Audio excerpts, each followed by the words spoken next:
Welcome! I'm truly grateful to have you here. Please, make yourself comfortable and take your time.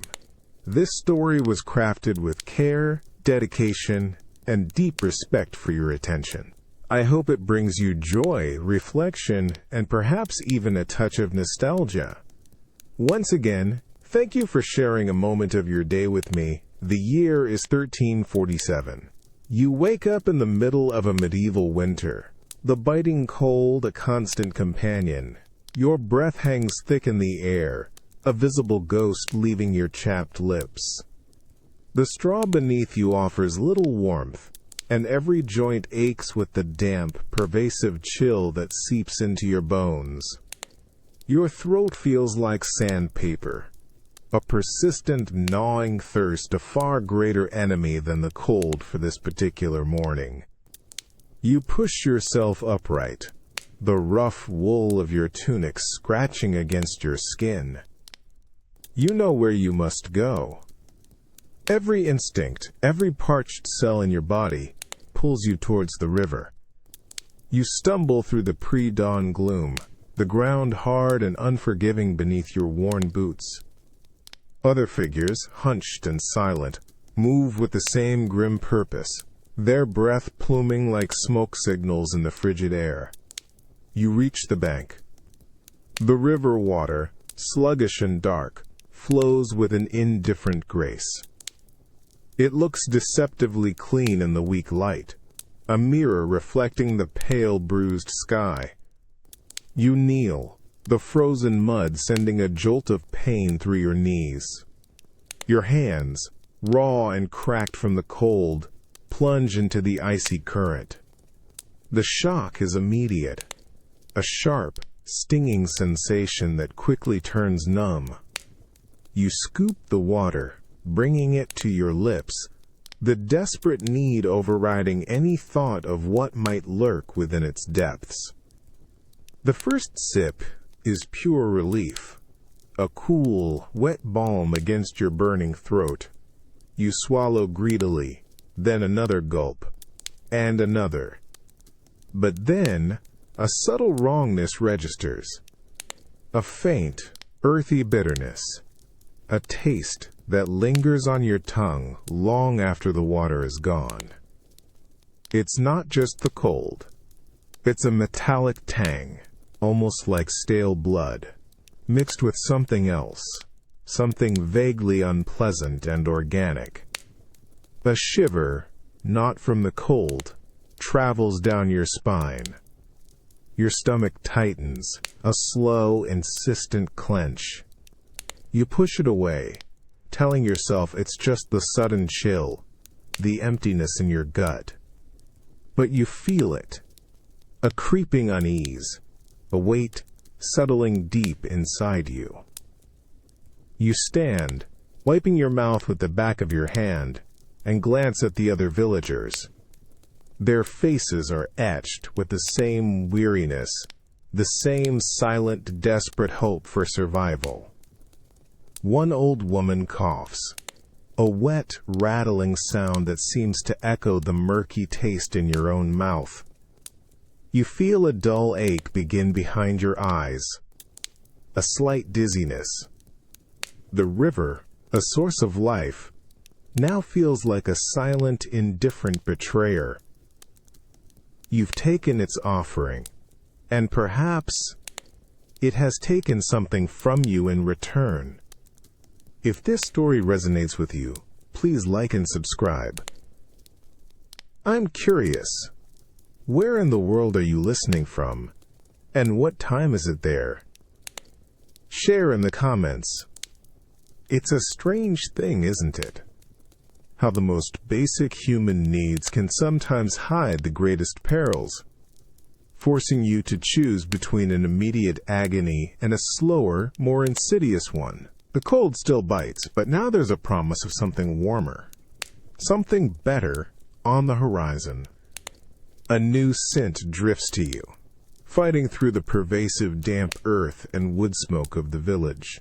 A scent so distinct it practically pulls you forward. It's a rich, malty aroma, a low hum of fermenting yeast and cooked grain, a hearty promise that whispers of a different kind of relief, a deeper comfort. You push through the heavy wooden door of the alehouse, and the sheer force of warmth and noise washes over you, a physical embrace after the biting air outside. The atmosphere inside is thick, a comforting cloud of bodies, damp wool, and the sweet, inviting smell of the brew, mingling with residual cooking fires. Your eyes adjust quickly to the dim, flickering light of tallow candles and the glow from the central hearth. Faces, ruddy from the biting cold outside and the steady warmth of the drink within, turn briefly towards you, a momentary acknowledgement, before returning to their low murmurings and robust laughter. The clatter of wooden tankards against rough-hewn tables, the shuffling of feet on straw-covered floors, all blend into a living, breathing soundscape. You make your way to the counter, your stomach rumbling with an insistent need, a far more welcome kind of thirst now asserting itself, free from the lingering phantom of sickness from this morning. The brewer, a sturdy woman with strong arms and flour dusting her apron, catches your eye across the smoky room. She knows your usual. A simple nod from you is all she requires. You lean against the worn counter, watching as she expertly draws the ale from a large, dark wooden barrel. The stream is a beautiful, cloudy gold, a thick, living liquid, filling your well-used earthenware tankard right to the brim. The ale looks substantial, almost opaque, with a frothy, off-white head that seems to shimmer and glow in the dim light, a beacon of sustenance. You take the heavy tankard, the immediate radiating warmth seeping into your cold, stiff fingers, a deeply welcome sensation that goes right to your bones. You lift it to your lips, inhaling the earthy fragrance. The first taste is robust, hearty, a deep earthy bitterness quickly giving way to a mellow, satisfying sweetness that spreads across your tongue. It's rich, full-bodied, completely different from the flat, vaguely metallic and unsettling bitterness of the river water you tasted mere hours ago. You swallow, feeling the ale slide smoothly down your throat, carrying with it a distinct, internal warmth that blooms outward from your chest. It's a profound heat that pushes back against the persistent, encroaching winter chill, a gentle, comforting fire that begins to settle your gut, chasing away any residual queasiness. You feel the tension in your shoulders, tightened by cold and worry, begin to ease, the dull ache behind your eyes from this morning's dubious drink starting to recede, replaced instead by a subtle, pleasant buzz that spreads through your limbs. You take another long drink, letting the malty liquid work its magic, a genuine sense of well-being starting to envelop you. Around you, others are sharing this very same experience.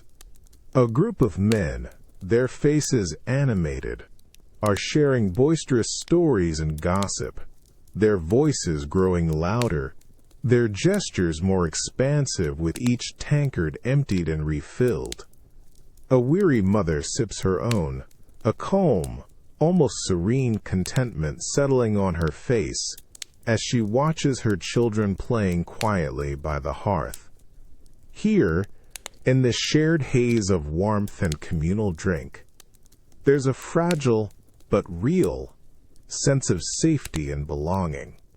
The dangers of the world outside, the gnawing cold, the unseen sickness carried by the untreated water, they all seem to recede for a while, pushed back by the steady, comforting presence of the ale. The air hits you first, not with a chill, but with a profound, enveloping warmth, thick with the earthy sweet scent of fermenting grain. It's a humid, almost palpable smell, a deep, a yeasty perfume that clings to your nostrils. Far different from the smoky tang of most peasant homes. You push aside the rough hide covering the doorway and step inside the small, single-room hut, and immediately, the oppressive dampness of the outdoors falls away. Here, the air itself feels alive, bustling with a quiet, industrious heat. The source of this warmth and aroma dominates the small space. In the center, a huge black iron cauldron hangs over a crackling hearth, sending plumes of sweet, starchy steam curling towards the smoke hole in the thatched roof.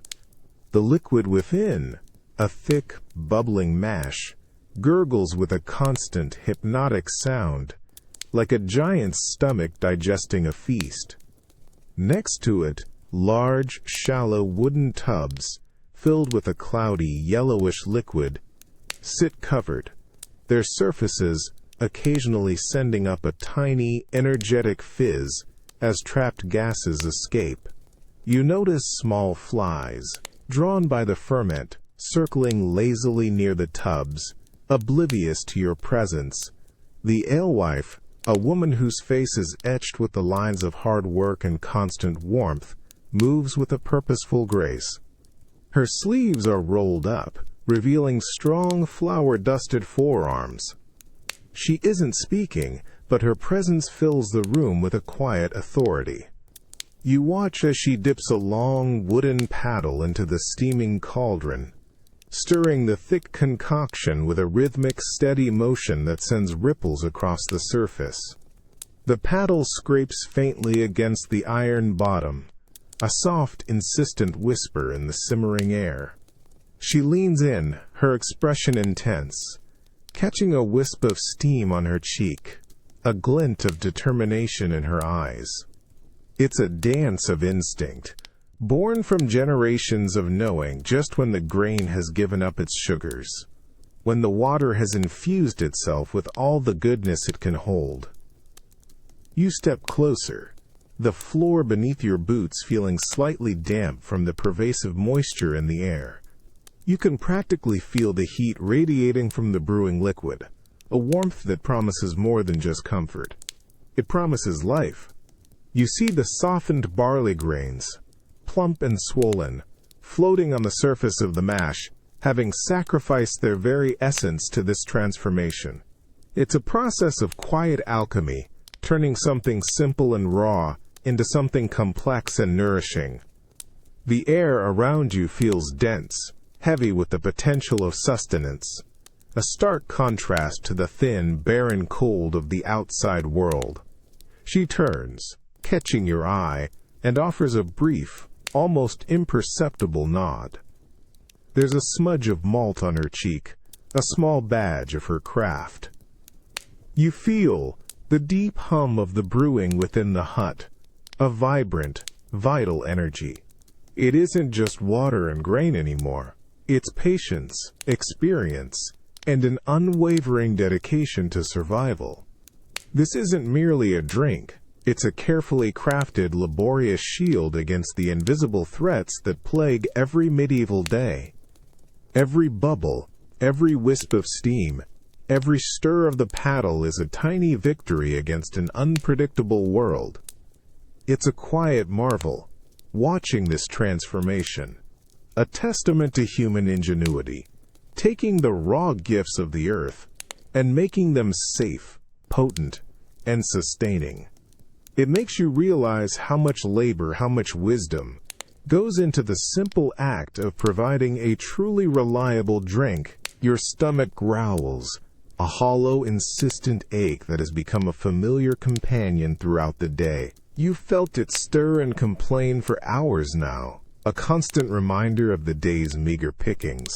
But as evening draws in, there's a different kind of hunger, one that demands more than just a fleeting thought. You're seated at a rough wooden table in your small, dim home, the air thick, with the faint scent of stale hearth smoke and the quiet murmurings of your family. There are no steaming bowls of stew tonight, no crusty loaves of bread waiting to be broken. Instead, before each person sits a sturdy earthenware mug filled with a familiar, cloudy, dark amber liquid. You wrap your chilled hands around your own mug. It feels substantial, weighty, almost like holding a small, heavy stone. The ale within is thick, not like water, but like a thin porridge, with tiny, almost imperceptible flecks that suggest its grain-rich origins. You can feel the residue on your fingers from where the liquid reaches the brim.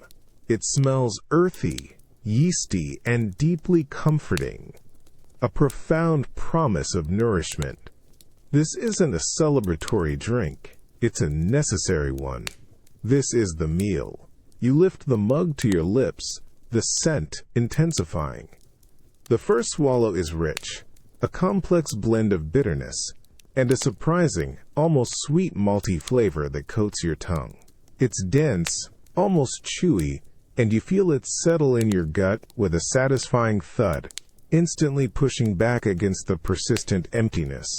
You take another gulp, and then another, feeling the warmth spread, not just from the cool liquid itself, but from the sudden rush of calories and sustenance entering your body. Your hunger, a tight knot moments ago, begins to loosen, slowly unwinding itself. Across the table, you watch your eldest child, a girl of perhaps 7 years, carefully cradling her own smaller mug. Her brows are furrowed in concentration as she sips, her thin lips rimmed with the frothy amber. There's no playfulness in her movements, just a serious, focused act of consumption. You see her swallow, her throat working, and then a small, almost imperceptible sigh of contentment escapes her. The younger ones, too, are silently drinking, their faces softened by the subtle effects of the mild brew and the simple act of being fed. This liquid isn't just a drink to quench thirst. It's sustenance, a vital source of energy in a world where food is scarce and hard-won. Every mug of ale is a shield, not just against contaminated water, but against the gnawing pangs of hunger, against the debilitating weakness that hunger brings. It powers your muscles for the next day's labor, warms you against the relentless cold, and offers a fleeting but essential moment of calm amidst the daily struggle. You finish your mug, feeling a quiet satisfaction spreading through your limbs, a subtle buzzing behind your eyes. Your stomach feels full, truly full for the first time today. It's a peculiar twist of fate, isn't it? That your most fundamental meal, the very essence of your daily bread, comes not on a plate, but in a mug. A liquid sustenance that cradles both your body and your spirit, helping you endure another harsh day and preparing you for the next. The blast of noise hits you first, even before you push fully through the heavy, smoke-stained door. It's a riot of sound, roaring laughter, the thud of heavy tankards on wood, a high-pitched, off-key singing from a corner, and a thick, undulating hum of conversation that seems to vibrate through the very air. The scent that follows is just as potent. A dense, intoxicating mix of spilled ale, stale sweat, damp wool, and the acrid tang of poorly cured tobacco. You step inside, and the world outside, with its biting cold and silent anxieties, feels instantly miles away, replaced by this sprawling, boisterous kingdom of sound and smell. Your boots stick slightly to the straw-strewn, ale-soaked floor, each step making a faint, tearing sound as you pull free. It's a sensory assault, a glorious, messy chaos. The room is a swirling tableau of bodies, jostling for space at splintered tables and crowded benches. Candlelight and the ruddy glow from a massive stone hearth struggle to pierce the perpetual haze of pipe smoke, painting every face in shifting shadows and warm highlights. You have to weave your way through the press of people, ducking under an arm, stepping around a pair of legs splayed out from a bench, feeling the brush of rough tunics and cloaks against your own.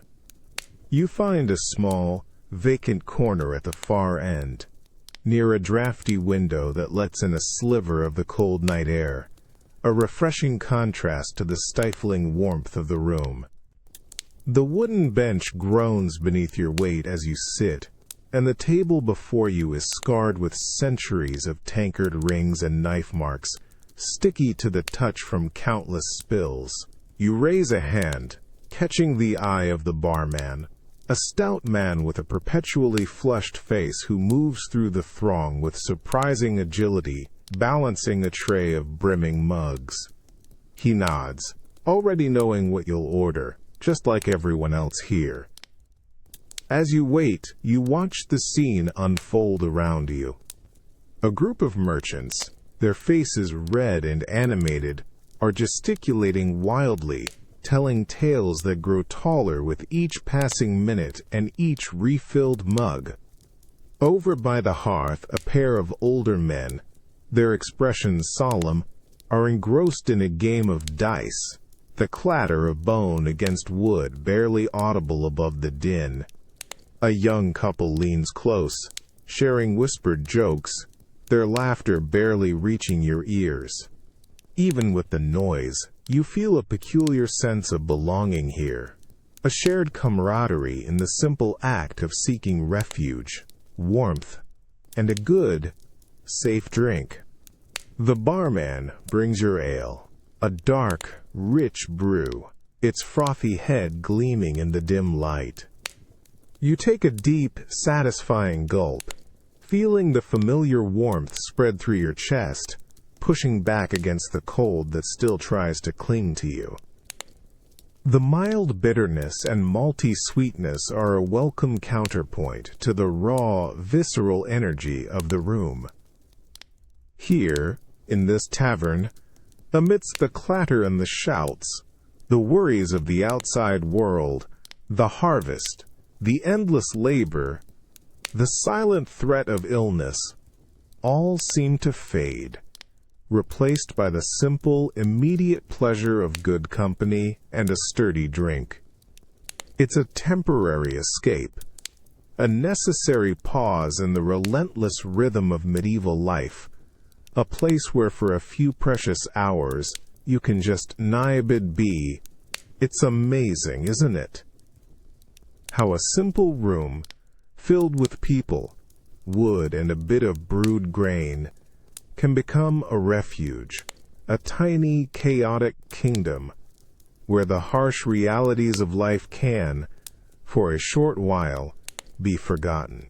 The ale in your mug is steadily diminishing, but the vibrant chaos of the tavern only seems to swell. The low murmurings have intensified into a roaring symphony of human sound. You feel the floorboards vibrate beneath your feet, not from dancing, but from the sheer collective energy of dozens of bodies. Suddenly, a raucous laugh erupts near the hearth, louder than the rest, followed by the jarring scrape of a bench and the sharp, undeniable thud of a fist connecting with flesh. All heads swivel, and for a breathless moment the entire room holds its breath, a collective pause. You see it unfold quickly. Two men, their faces flushed with drink and something else. Pride, perhaps, or a perceived slight, grapple with each other, knocking over a half-full tankard that splashes across the straw-covered floor. Their movements are clumsy, powerful but unrefined, more about sheer force than skill. A woman near them lets out a sharp, surprised gasp, pulling back her young son. The barman, a veteran of countless such skirmishes, merely sighs, his gaze weary but practiced. Before either man can gain a true advantage, a larger, older man, his face a roadmap of hard living, steps between them with surprising swiftness. He doesn't speak, but his firm grip on each man's shoulder, combined with a stern, unflinching look, is enough. The fight deflates as quickly as it began, replaced by grumbling and a sheepish resettling. The air, thick with anticipation moments ago, now settles back into its familiar hum of chatter, as if nothing out of the ordinary had occurred. Then, from another corner, a different kind of energy blossoms. A voice, clear and strong, begins to sing, an old familiar ballad of knights and lost loves, its melody carrying easily over the renewed din. A lute joins in, its plaintive notes weaving through the voices, adding a layer of poignant beauty to the rough and tumble atmosphere. Soon, other voices, some tuneful, some less so, rise to join the chorus, a spontaneous, unrefined outpouring of shared emotion. You find yourself humming along, the rhythm a gentle pull on your chest, the words echoing stories passed down through generations. You look around the room, truly observing for the first time. There's a journeyman, his hands still stained with dye from the day's work, laughing heartily with a traveling merchant, whose fine wool cloak is now wrinkled and ale-splashed. A scullery maid, usually demure and silent, is now tapping her foot to the ballad, a rare, unburdened smile playing on her lips. Even the local reeve, a man usually stiff with authority, sits hunched over his own mug, his expression softened by the ale, listening to the minstrel with an almost childlike focus. For these hours, under the influence of the brew, the rigid walls of status and station seem to crumble, if only for a fleeting moment. The weight of the world, of hierarchy and expectation, lifts.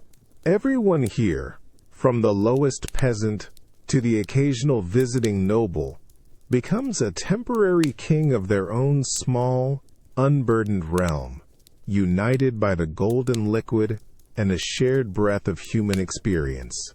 It's a powerful illusion, this temporary kingship, a fragile freedom bought with each tankard, a moment of reprieve from a life where true power and choice are often out of reach.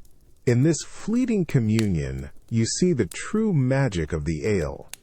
Not just to quench thirst or fill bellies, but to momentarily equalize, to soften the sharp edges of a brutal world, and to let everyone taste, however briefly, a sense of belonging and unburdened joy. The sudden chill hits you the moment the heavy wooden door creaks open, pulling you down into the castle's depths. It's a deep, pervasive cold, far more profound than the winter air outside.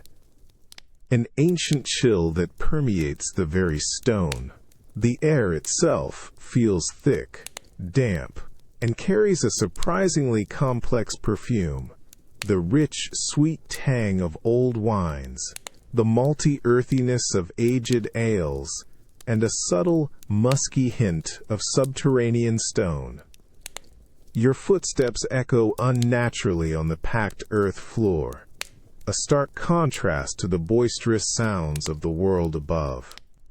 You find yourself in a vast, dark chamber, stretching further than the weak light of the torch you carry can fully illuminate.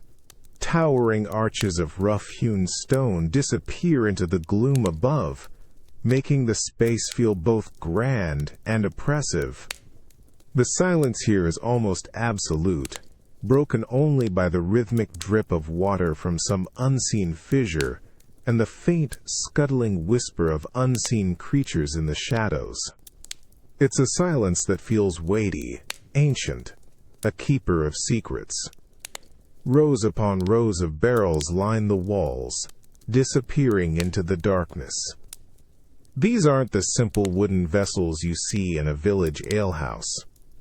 These are massive, polished oak, bound with thick iron hoops, each one a testament to craftsmanship and enduring value. Some are enormous, taller than a man, their surfaces gleaming faintly in the torchlight. Others are smaller, more delicate, hinting at different, rarer contents.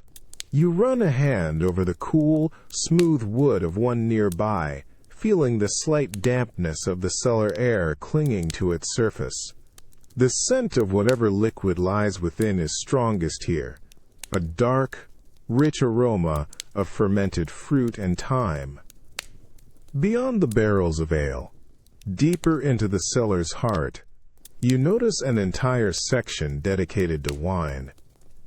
Dark glass bottles, many encased in cobwebs, lie on their sides in carefully constructed wooden racks, row after precise row.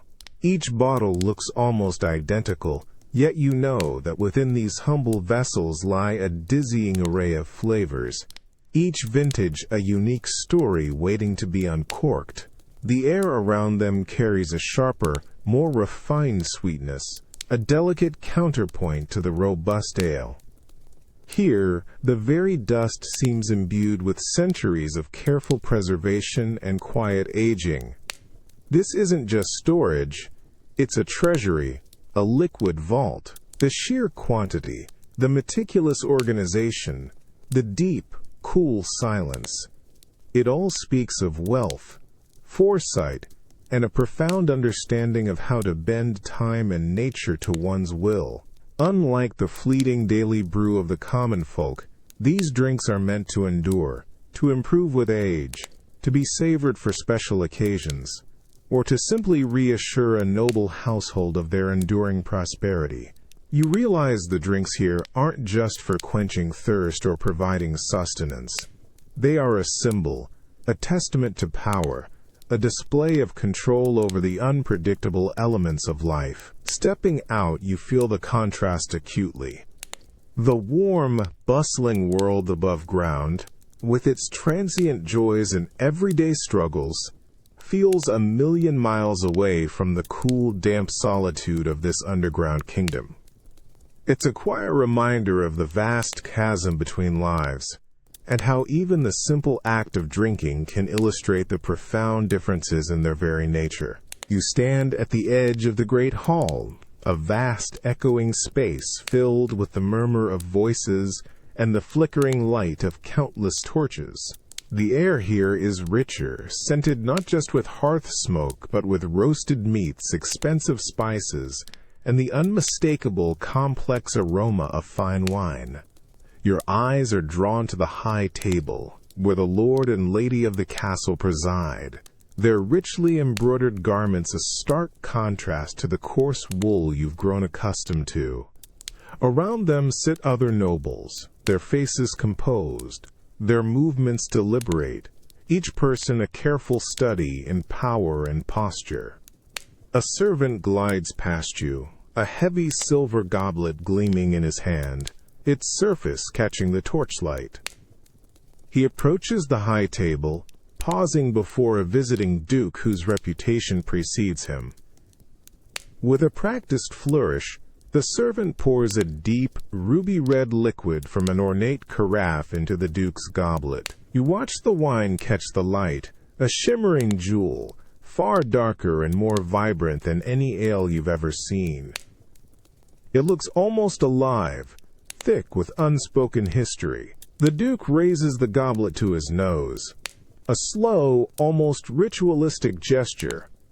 He inhales deeply, his eyes closing for a moment, a faint smile playing on his lips. You can almost feel the complex layers of aroma reaching him, the distant scent of fruit orchards, the deep earth of foreign vineyards, the faint whisper of oak barrels that held it for years. This isn't just a drink.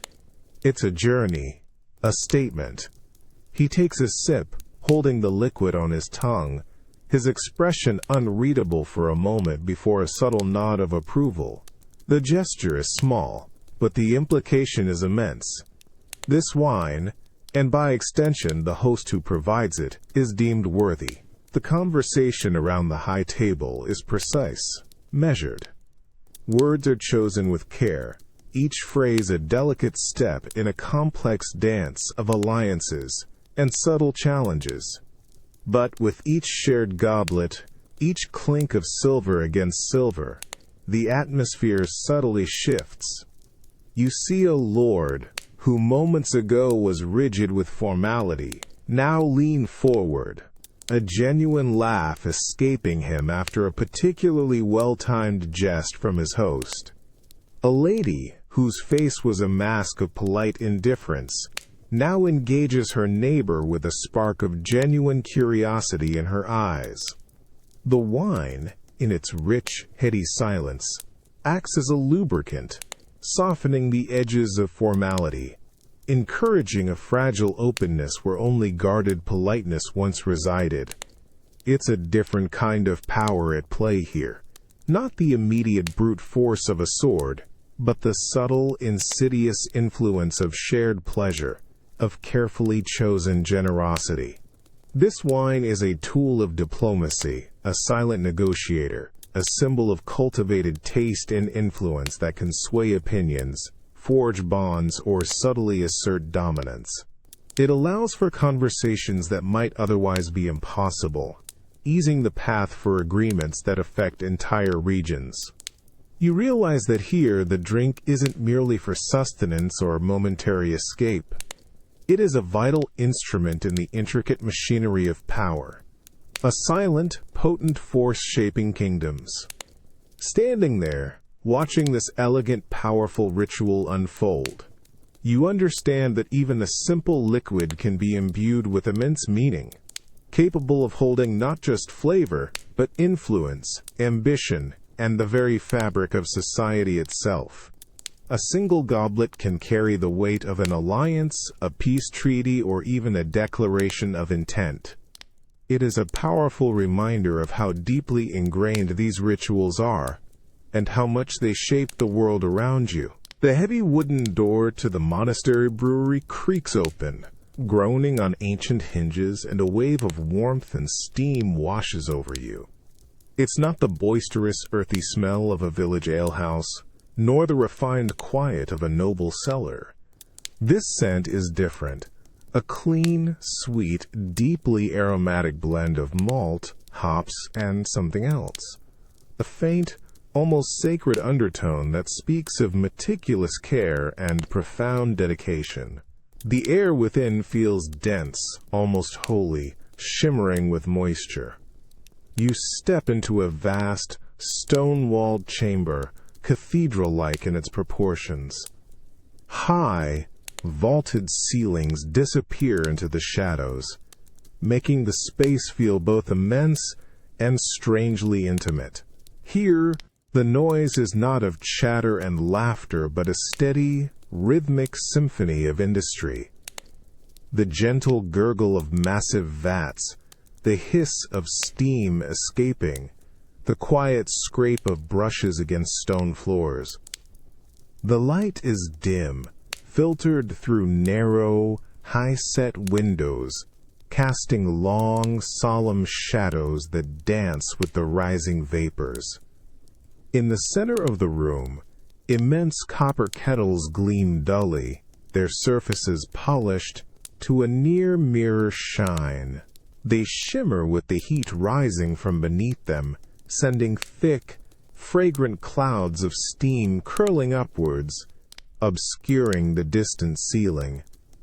You watch a robed monk, his face serene beneath his cowl, move with slow, deliberate precision around one of the kettles. He carries a long wooden paddle, stirring the bubbling liquid within with a graceful, almost meditative motion. There's no rush, no frantic energy, just a quiet, unhurried dedication to the task. Further along, you see rows of enormous wooden fermentation vats, each one bound with stout iron hoops. A thin, active foam covers the surface of the liquid within. tiny bubbles popping with a soft, persistent fizz. The air here is thick with the sweet, yeasty aroma of active fermentation, a living, breathing process unfolding before your eyes. Another monk, his sleeves rolled up to reveal strong forearms, carefully inspects the surface of one vat, his expression one of focused contemplation, as if listening to the quiet alchemy taking place. It's clear that brewing here is more than just a craft. It's a spiritual practice. Every stirring, every temperature check, every careful transfer of liquid feels like a prayer, an act of reverence. The sheer cleanliness of the place is striking. No sticky floors or spilled puddles, just scrubbed stone and polished wood, reflecting the light from the few strategically placed lanterns. This isn't about merely making a drink. It's about perfecting a sacred art, ensuring purity and quality as a testament to devotion. The monks aren't just brewers. They are custodians of a tradition, carefully preserving knowledge and skill. You stand there for a long moment, absorbing the quiet industry, the pervasive warmth, and the rich, complex aroma that feels like it's purifying the very air you breathe. It's a powerful experience, this blend of labor and sanctity. You realize that for these monks, the act of brewing is an integral part of their spiritual life, a physical manifestation of their commitment to providing not just sustenance, but also comfort and perhaps even a small taste of divine order, in a world that often feels chaotic and dangerous. It's truly something, isn't it? To see how human hands can transform simple ingredients into something not just nourishing but almost holy, a testament to faith and skill, all bound within the humble act of crafting a drink. The cloistered silence of the monastery walls now settles around you, a deep, pervasive quiet, broken only by the rustle of robes and the distant, measured chime of a bell. But even here, in this sanctuary of prayer and contemplation, the scent of something potent, something warming, still lingers in the air. You've moved from the bustling brewery to a smaller, more intimate room, its walls lined with ancient scrolls and heavy tomes. It's a space of learning, but also of quiet experimentation. You approach a sturdy oak table, where an elderly monk, his face a landscape of wrinkles and wisdom, is meticulously tending to a series of glass flasks and delicate alembics. The air around him holds a sharper, more ethereal aroma than the malty sweetness of the brewery, a clean, almost medicinal scent mingled with a profound, almost dizzying sweetness. This is not the familiar smell of ale. It's something concentrated, something intensified. He's not just brewing, he's distilling. You watch as a clear, almost shimmering liquid drips, agonizingly slowly, from a coiled copper tube into a waiting glass vial. Each drop is precious, painstakingly coaxed from a larger vessel, a tiny jewel of purified essence. The monk's movements are slow, precise, his hands steady, despite their age. He checks the temperature of the surrounding apparatus with a bare finger, his brow furrowed in concentration. It's a silent, dedicated process, a blend of ancient knowledge and careful observation. This potent liquid, you realize, isn't simply for daily sustenance. This is a quest for something more. It's a search for a proof, a spirit strong enough not just to warm the body, but to uplift the soul, to clear the mind, perhaps even to aid in moments of intense spiritual reflection or medicinal need. It's a potent distillation of purpose, a physical manifestation of seeking purity and concentration. The liquid gleams, catching the faint light from the high window, looking almost too clear, too perfect. The monk glances up, his eyes, deep-set and intelligent, meet yours. There's a spark of something there. Not pride, but a quiet, profound satisfaction in the pursuit of knowledge and refinement. He offers a small, almost imperceptible nod, a silent invitation to observe. You feel the faint, heady warmth rising from the apparatus, a vapor that tickles your nose and brings a strange clarity to your thoughts. This potent spirit, you understand, is a powerful tool. It's a comfort for the ailing, a fortifier for the weary, and perhaps, for those seeking a deeper connection, a pathway to a heightened state of mind. This careful, measured creation, born from rigorous experimentation and spiritual discipline, stands in stark contrast to the rough and ready ale of the common folk. It represents the pinnacle of their craft, a concentrated essence that carries not just flavor and warmth, but also the distilled intentions of its creators. It's truly fascinating, isn't it? To see how the pursuit of something stronger, something more potent, can become an act of devotion, a spiritual quest in itself, pushing the boundaries of what a simple drink can be, transforming it into something almost divine. The biting cold air whips at your exposed skin, carrying with it the metallic tang of unwashed bodies and damp earth, already churned by hundreds of nervous feet. A heavy, grim silence has fallen over your ranks, punctuated only by the jingle of mail, the low creak of leather, and the ragged, shallow breaths of men standing shoulder to shoulder. Before you a vast, undulating line of shields stretches out, a grim, bristling wall of wood and iron. Your own shield, heavy and scarred, feels like a dead weight, yet its familiar surface is a cold comfort against your arm. Your heart pounds a frantic drum against your ribs, a wild bird trapped in a cage. You can taste the coppery fear in your mouth, a dry, bitter sensation that makes your throat ache. Then a flask is pressed into your hand, cold and rough, passed down the line by a silent comrade. Its surface is slick with sweat, or perhaps something else. The scent that rises from its open mouth is sharp, acrid, a raw, burning smell that promises both oblivion and a fierce, immediate jolt. It's not the sweet, nourishing ale of the tavern, nor the refined wine of a noble's feast, nor the hallowed brew of a monastery. This is something else entirely, a cheap, fiery spirit, distilled roughly, its purpose singularly brutal and effective.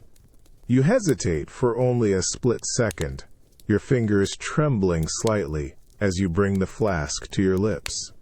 The liquid burns, a searing fire that races down your throat, making you gasp, tears springing to your eyes. It's a raw, violent heat that spreads instantly through your chest, pushing back against the icy tendrils of fear and the pervasive cold that has numbed your limbs. You feel a sudden, jarring jolt, a dizzying rush that dulls the sharp edges of your terror. The distant shouts of the enemy, once a chilling wave, now seem somehow muffled, less immediate. Your grip on your sword hilt tightens, the wood suddenly feeling less foreign, more like an extension of your own hand. You take another desperate, burning gulp, feeling the potent liquid dull the keen edge of your senses, replacing it with a hazy, almost reckless warmth. Beside you, the man on your left, his face pale and drawn, watches you, then raises his own flask. His eyes meet yours for a brief, wordless moment, a shared understanding passing between you.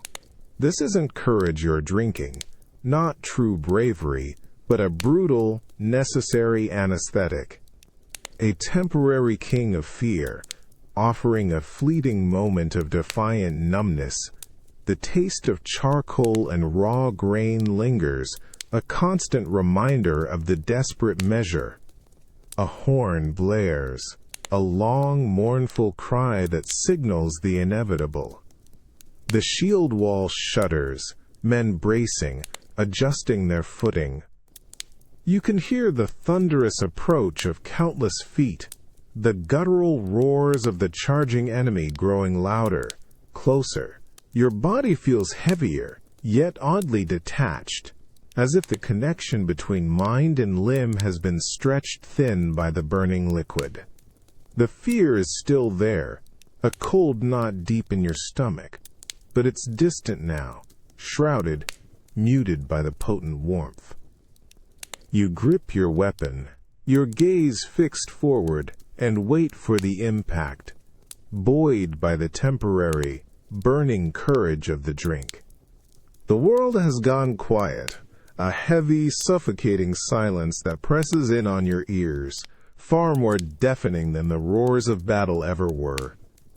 The air still stings with the metallic tang of fresh blood and the acrid smell of fear, but it's cold now, an unforgiving chill that seeps into the sweat-soaked wool of your tunic. You stand amidst the carnage, your legs trembling, your sword still gripped in a white-knuckled hand, heavy and useless against the sudden weight of the quiet. All around you the earth is churned mud, dark with spilled life, littered with the broken fragments of what were once men. The screams have stopped, replaced by the low, broken moans of the dying and the ragged gasps of those who survived, just like you. Your helmet, still on your head, feels like an iron cage, trapping the echoes of the recent horror inside your skull. You yank it off, gasping for the cold, clear air, but even that feels tainted. Your hands are slick, not just with sweat, but with something else, something warm and sticky. You don't want to look. You can feel the eyes of your comrades on you, their faces mirroring the same stunned, hollowed-out expression that you know is on your own. No one speaks. There's nothing to say. From somewhere, a flask appears in your trembling hand. You don't remember taking it, or who gave it to you. It's the same rough, cheap spirit, but its scent now carries a different weight, a darker promise. This isn't for courage. This is for forgetting. You bring it to your lips, your hand shaking so violently that some of the raw liquid sloshes over, burning your chin. You ignore it. You tilt your head back and swallow, a long, desperate gulp that scrapes against your raw throat. The burning fire is still there, but now it's a welcome invasion, a searing heat that battles the cold dread settling deep in your stomach. It's a rush, a dizzying wave that pushes back against the relentless images flickering behind your eyes, the horrifying sounds still ringing in your ears. You gulp again and again, feeling the raw spirit numb the edges of your perception, a heavy blanket pulling over your thoughts.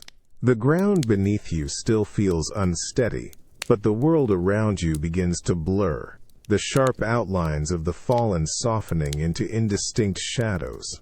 You lean against your shield, dropping the empty flask to the blood-soaked earth with a dull thud.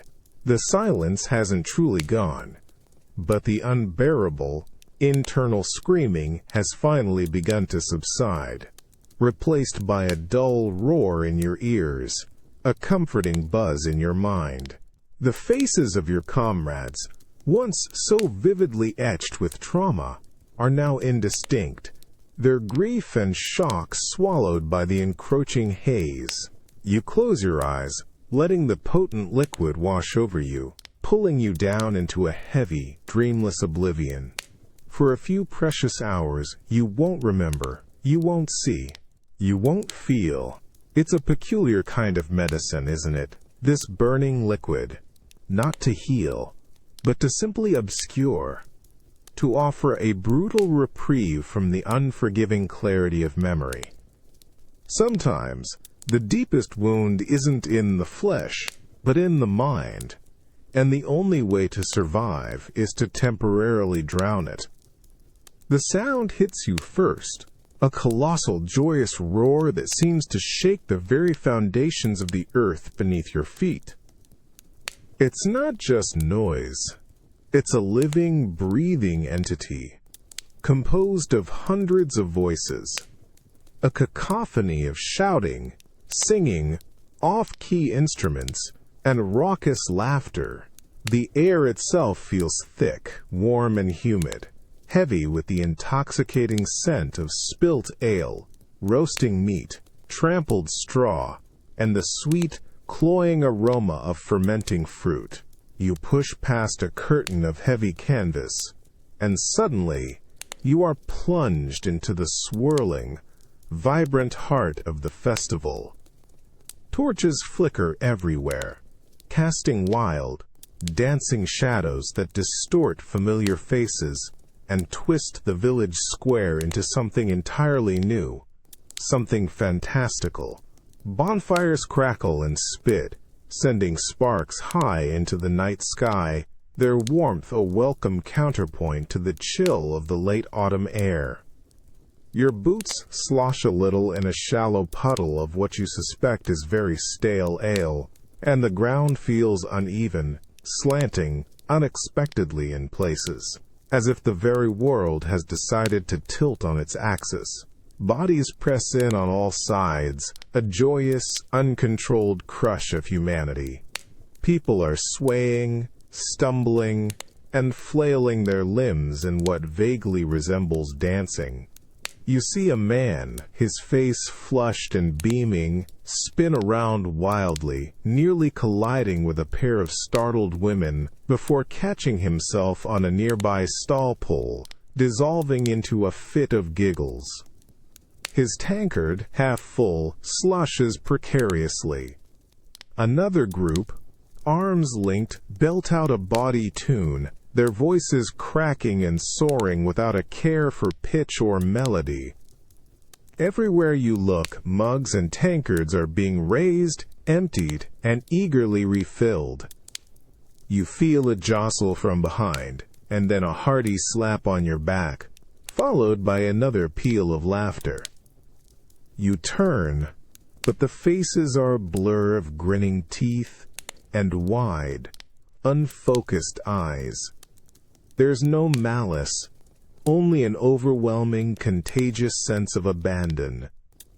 Inhibitions have dissolved like mist in the morning sun, leaving behind a raw, unfiltered joy. You step over a snoring figure slumped against a barrel, his face peaceful in the flickering light, his mug still clutched loosely in one hand. Children, their faces smeared with sweet treats, weave through the legs of the adults, their shrieks of delight barely audible above the din.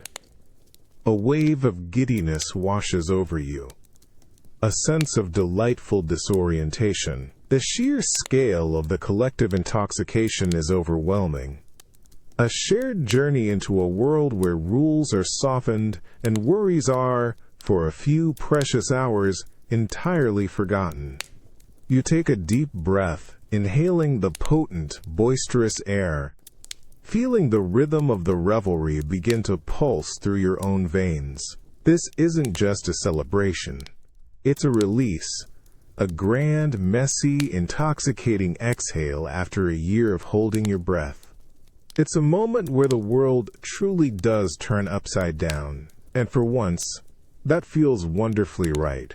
It's a powerful thing, this communal letting go. This deliberate, shared plunge into chaos.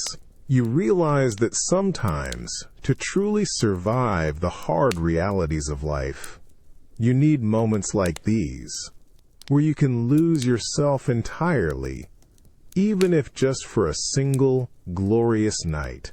The air around you, thick with the potent perfume of cheap wine and unchecked celebration, seems to hum with a rebellious energy.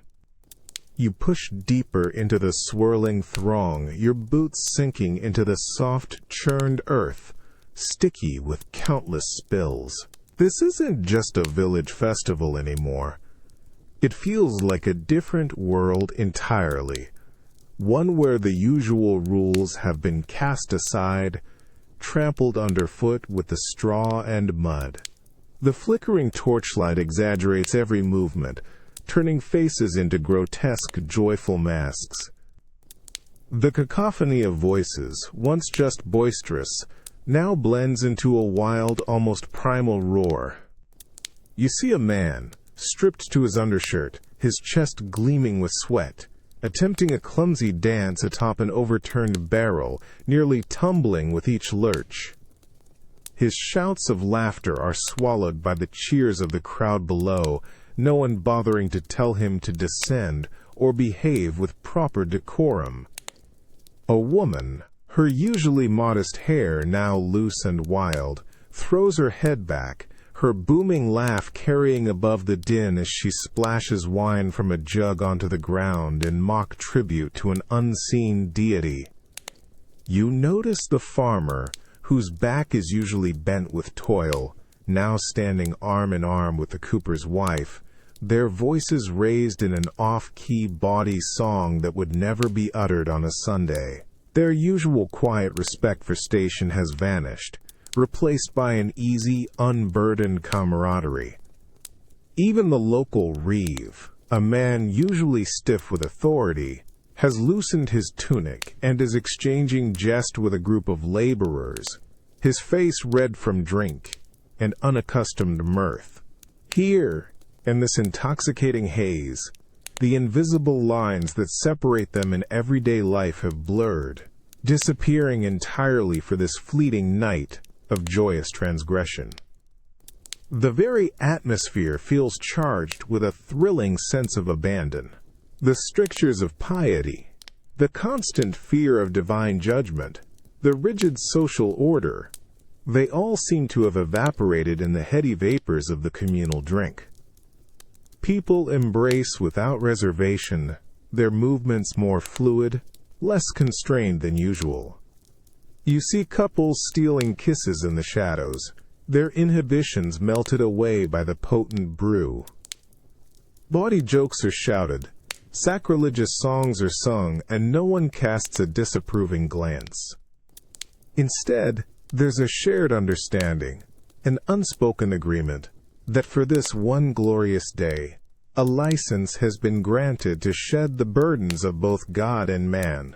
You lift your own mug. Its contents a rough, potent cider that burns sweetly on your tongue. The taste is raw, alive, and fuels the delightful dizziness already swirling in your head. You feel a lightness in your chest, a profound sense of release. The worries of the harvest, the ever-present threat of disease, the constant struggle for survival, they all recede, pushed back by the sheer, unbridled force of this collective revelry. For this night, you are not just a peasant, bound by labor and strictures.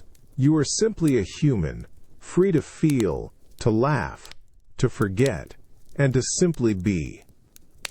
It's a peculiar kind of grace, isn't it?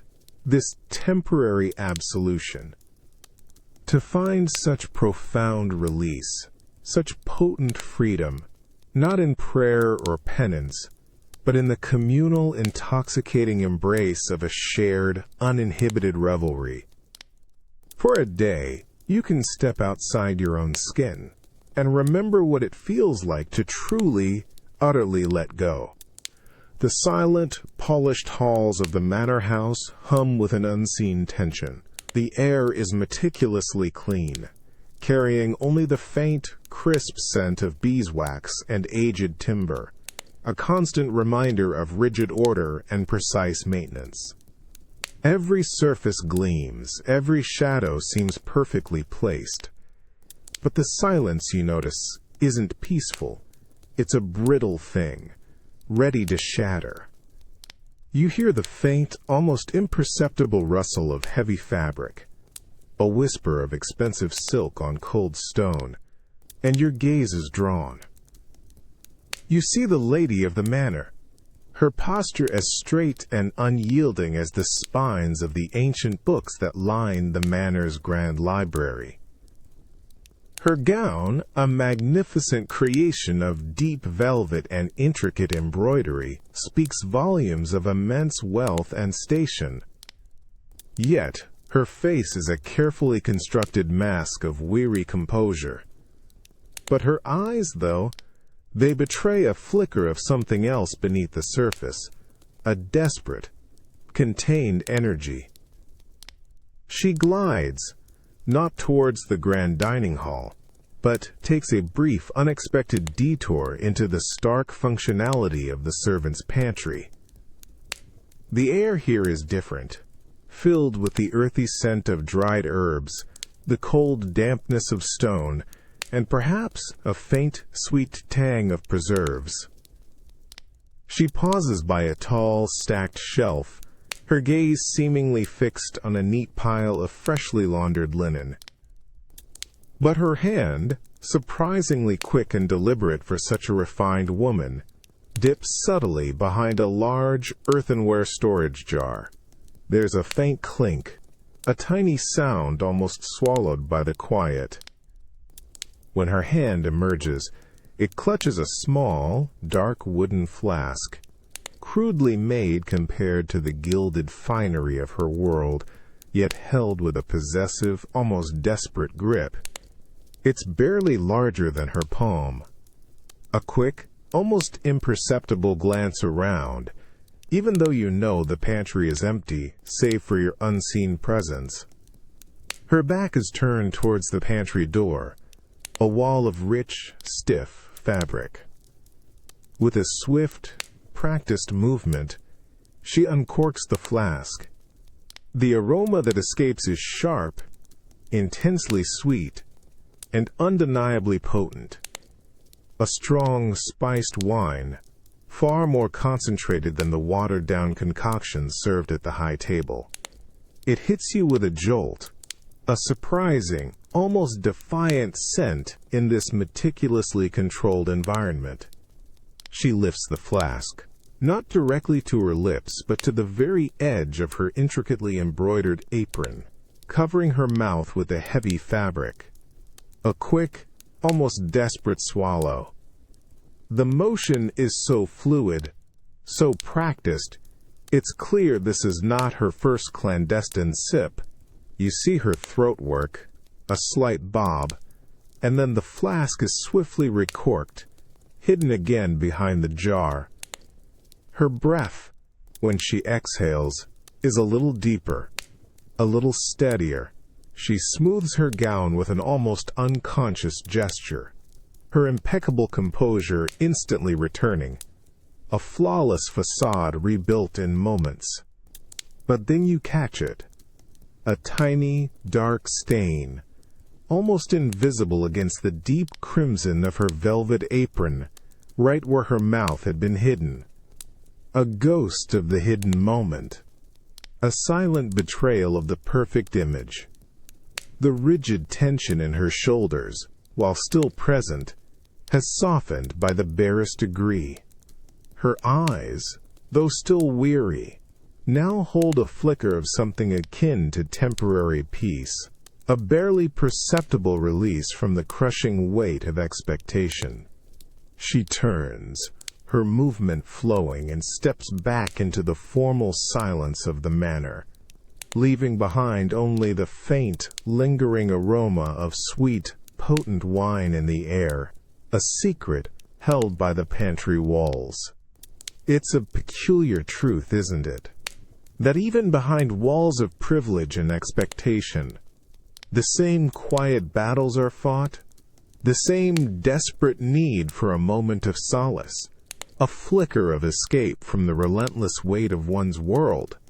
Some burdens are simply too heavy to bear without a secret, internal fortification. The low hum of conversation in the common room abruptly sharpens, becoming a thin, almost piercing silence as a heavy wooden door creaks open. The sudden shift in sound is like a physical blow, cutting through the usual drone of daily life. The air, usually thick with the earthy scent of drying herbs and the faint, sweet smell of cooking, now carries a crisp, almost acrid edge, heavy with unspoken judgment. You instinctively turn, your attention drawn by the sudden, collective stillness of the other villagers. A woman steps inside, her worn cloak clutched tightly around her, a defiance in her posture that doesn't quite hide a flicker of apprehension in her eyes. She's a familiar face in the village, known for her sharp wit and hard work, but also for something else, something whispered in hushed tones behind cupped hands. She walks with a practiced stride towards a vacant stool at a rough wooden table, each footfall seeming to echo in the sudden quiet. Her presence itself feels like a disruption, a stone dropped into calm water. She pulls out a small, crude earthenware jug from beneath her cloak, its surface chipped and worn from use. It's not a tankard, nor a delicate goblet, but a simple vessel, clearly meant for personal use.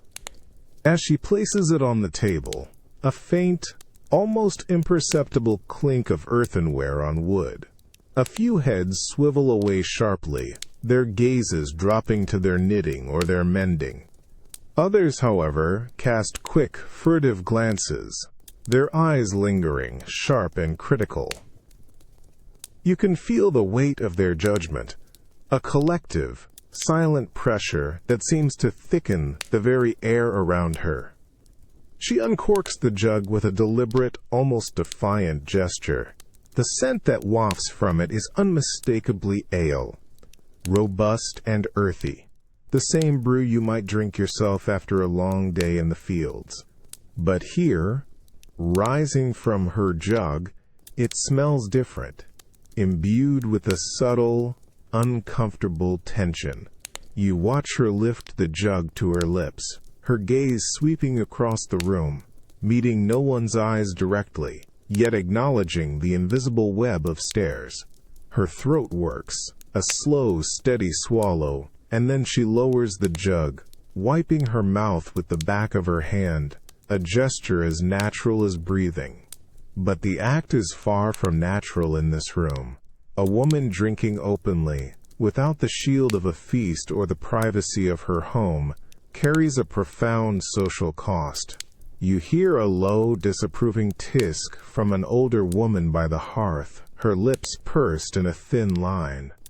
A group of men at another table exchange quick, knowing looks, a flicker of crude amusement, or perhaps something darker, in their eyes. There are no shouts, no direct accusations, just this heavy, pervasive silence, filled with the loud echoes of disapproval. The woman, for her part, seems to stiffen almost imperceptibly, a subtle clenching of her jaw. You see her take another sip, perhaps a little more quickly this time, her gaze now fixed on the swirling patterns within her jug. The warmth of the ale might be a comfort against the day's chill, or against the dryness in her throat, but it's doing little to warm the icy reception she receives. She's an outcast, a transgressor, simply for daring to quench her thirst without concealment, without apology. The liquid in her jug is the same as in any man's, but on her lips it transforms into a symbol of vice, a perilous defiance of expectation. It's a stark reminder, isn't it? How the simple act of drinking can be burdened with so much more than mere liquid. For some, it's freedom. For others, a silent, public condemnation, revealing the unforgiving strictures of a world that judges every action. The air in the alchemist's workshop is a strange, potent cocktail, far removed from the familiar sense of daily life. It's thick, with the metallic tang of heated copper, the sharp, medicinal aroma of unknown herbs, and an underlying pervasive sweetness that hints at volatile, transforming liquids. You push aside the heavy felt curtain covering the doorway, and the world outside, with its mundane concerns, seems to vanish, replaced by a realm of flickering shadows and simmering mysteries. Fires, small but fiercely bright, glow in numerous clay furnaces, casting an infernal, dancing light across the cramped space. The sound is a symphony of subtle alchemy, the soft hiss of escaping steam, the gentle gurgle of liquids boiling in glass flasks, the occasional faint clink of glass on stone. Dominating the room are intricate arrangements of copper alembics and serpentine coils, glistening and alien, catching the light like polished creatures from another world. They hiss and sigh, alive with the slow, controlled process of transformation. You draw closer to one such setup, the heat from the furnace a warm breath on your face.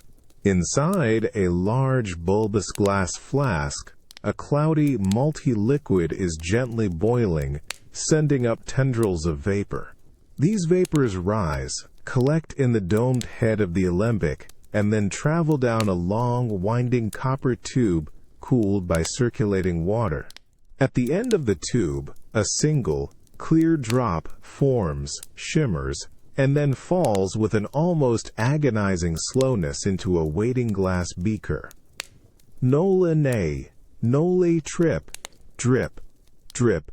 Each drop is a precious, concentrated essence, the water of life, as they call it, aqua vitae. The alchemist, a gaunt figure whose face is etched with lines of intense concentration and prolonged exposure to heat, watches the process with an almost reverent intensity. His long, slender fingers, stained with various unknown substances, hover near the apparatus, occasionally adjusting a tiny valve or stoking a furnace. He doesn't speak, his focus absolute, his presence a silent testament to endless patience. His eyes, though, are bright, almost feverish with intellectual curiosity, constantly observing, constantly seeking. You lean closer, inhaling the sharp, pure scent of the aqua vitae as it collects. It's a clean, almost ethereal aroma, with an immediate, intoxicating promise of potency.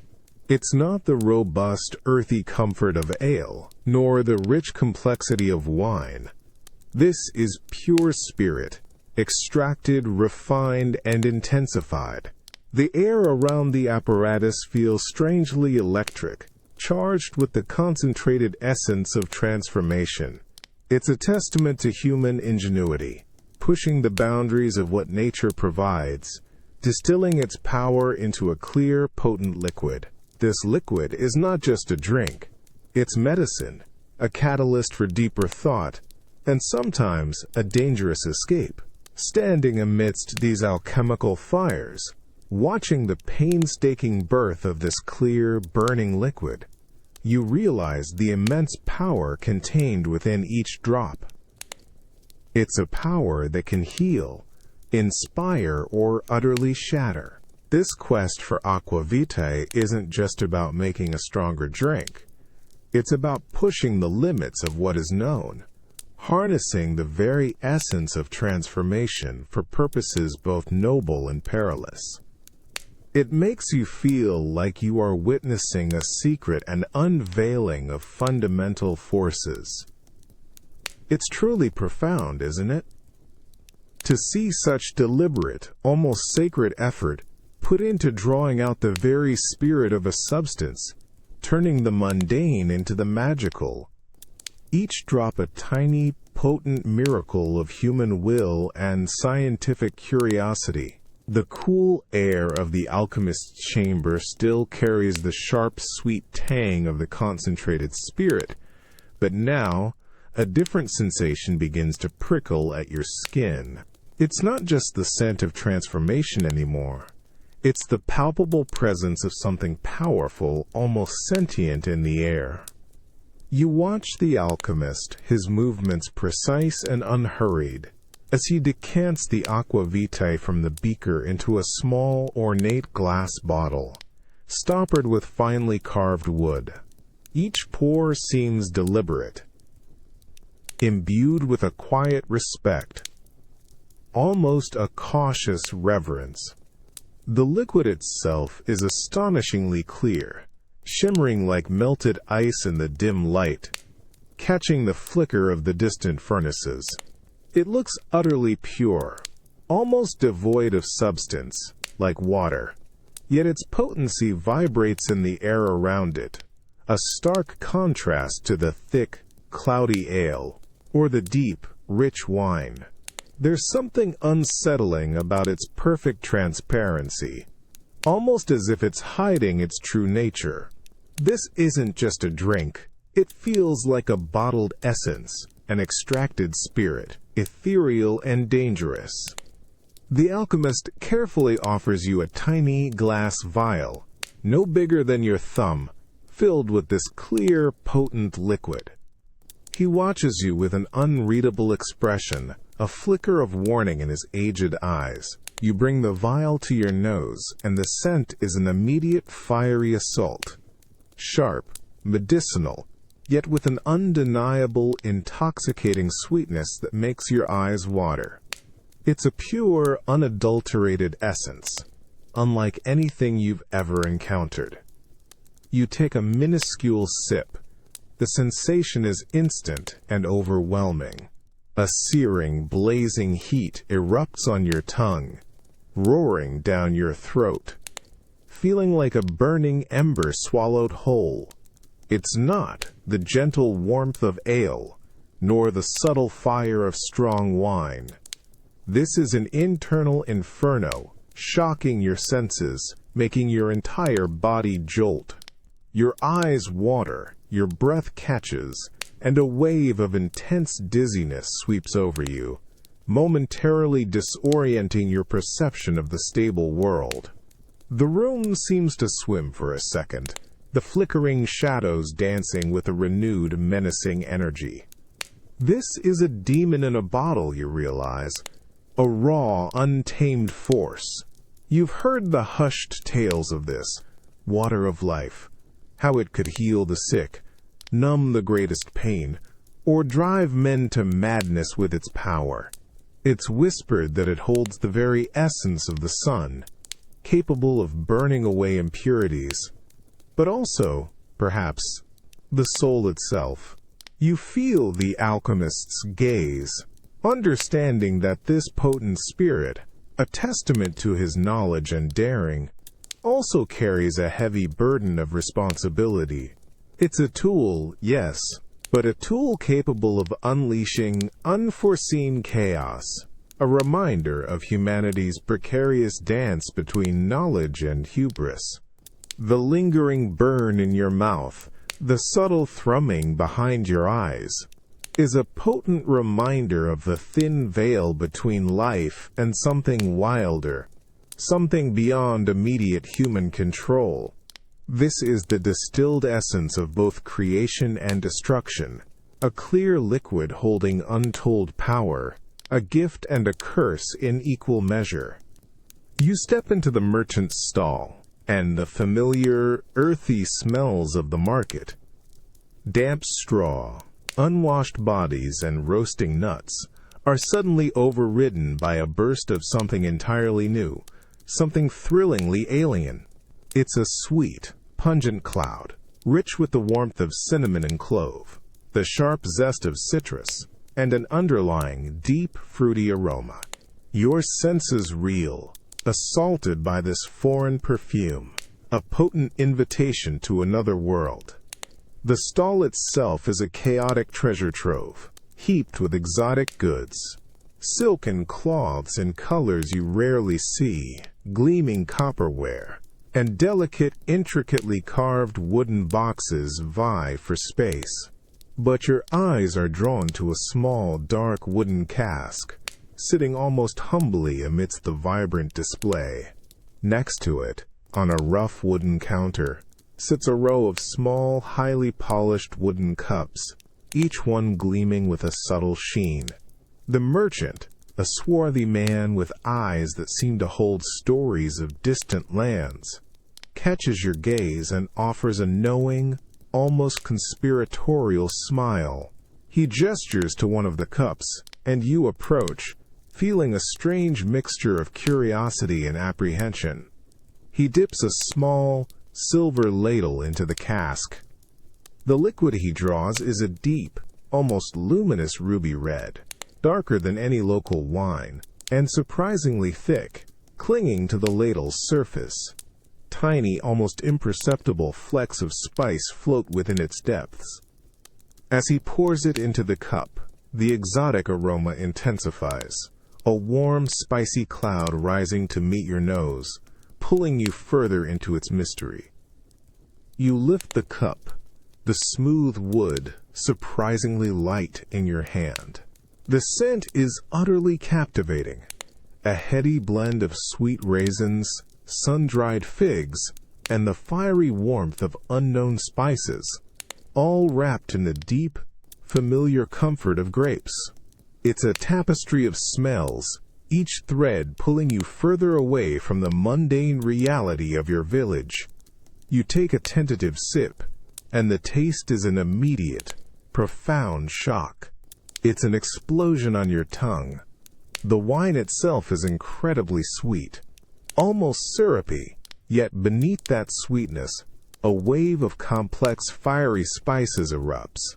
You feel the prickle of pepper, the warmth of ginger, the delicate sharpness of star anise, all dancing together in an intricate ballet. It's a sensation unlike any you've ever experienced from drink, a vibrant, almost overwhelming complexity that floods your senses. The warmth it brings is instant and deep, a pervasive heat that spreads through your chest, chasing away the chill of the market. It feels like liquid fire, yet a fire that comforts rather than burns. The merchant watches your reaction, his smile widening slightly. He simply nods, an unspoken understanding passing between you. This isn't just wine. It's a journey, a taste of distant lands and dangerous voyages, a fragment of the world brought back from the Crusader roots. It speaks of camels and desert sands, of bustling bazaars and forgotten empires. You take another, more confident sip, letting the exotic flavors wash over you, pulling you deeper into the intoxicating illusion. For a fleeting moment, the gray reality of your existence lifts, replaced by the vibrant, spicy dreams of a world far beyond your reach. It's astonishing, isn't it? How a simple drink, imbued with the essence of faraway lands, can transport you, even for a moment, to places you've only heard whispered in tales. A true taste of adventure, hidden in a humble cup. The brine-laced wind whips at your face, carrying the sharp scent of salt and drying fish. But underneath it, something richer, sweeter, cuts through. You're standing on the creaking wooden planks of the bustling docks. The cacophony of shouting sailors, groaning winches, and the rhythmic splash of waves a constant assault on your ears. Around you, piles of crates and barrels are stacked high, some bearing strange, unfamiliar symbols scorched into their wood. A new ship has just arrived, its sails furled, its hull scarred by distant seas, and with it, a new kind of cargo, a liquid treasure from across the known world. You watch as burly dock workers, their backs straining, wrestle massive barrels off the ship's gangplank, rolling them with practiced skill towards a cavernous warehouse. The air grows even thicker here, infused with the woody aroma of aged oak and the unmistakable deep perfume of wine, but a wine that smells different, more complex than anything you've encountered before. It's a scent that whispers of distant suns, of foreign earth, of journeys taken across vast, unpredictable waters. Inside the dimly lit warehouse, the air is cool and still, a sanctuary from the dockside chaos. Lanterns cast long, dancing shadows over towering stacks of goods. You find yourself drawn to a newly opened crate, its wooden slats splintered, revealing the dark, curved belly of a barrel within. A merchant, his face tanned and weathered from travel, supervises the unloading, his eyes sharp and expectant. He catches your eye, a glint of shared curiosity in his gaze, and gestures towards the barrel. A cooper, a burly man whose calloused hands know the language of wood, deftly taps a spigot into the barrel with a few swift, precise blows of his mallet. The sound is sharp, decisive, followed by the rich, gurgling rush of liquid. The merchant holds a simple clay cup beneath the flow, and a stream of deep, dark crimson pours out, looking almost black in the dim light, yet shimmering with internal light. It's a color far more profound than any local vintage, hinting at a greater depth. He hands you the cup, you raise it, and the aroma is immediate, intense, and utterly captivating. It's a powerful bouquet of dark, ripe fruits, plums and black currants, mingled with something earthy, almost smoky, and a faint, sweet whisper of vanilla. It's not just grape. It's an entire landscape, distilled and bottled. You take a sip, a small, tentative taste. The wine is incredibly full-bodied, rich and velvety on your tongue, completely unlike the thinner, brighter local wines. It's potent, with a warmth that spreads slowly, deeply, through your chest. But it's not the immediate burn of spirits, or the humble comfort of ale. This is a sophisticated, layered heat. It's a revelation. This isn't just a drink. It's a story, a captured essence of a world you've never seen. Each swallow conjures images of sun-drenched vineyards beneath foreign skies, of distant hands that tended these grapes, of ships battling storms to bring this treasure to your shores. Your perception of what wine could be, of what the world contained, suddenly expands, stretching beyond the familiar fields and forests of your homeland. The merchant smiles, a knowing, almost proud expression, seeing the wonder in your eyes. This liquid treasure has sailed across oceans, transcending borders, and in a single gulp, it connects you to a vast, unseen world.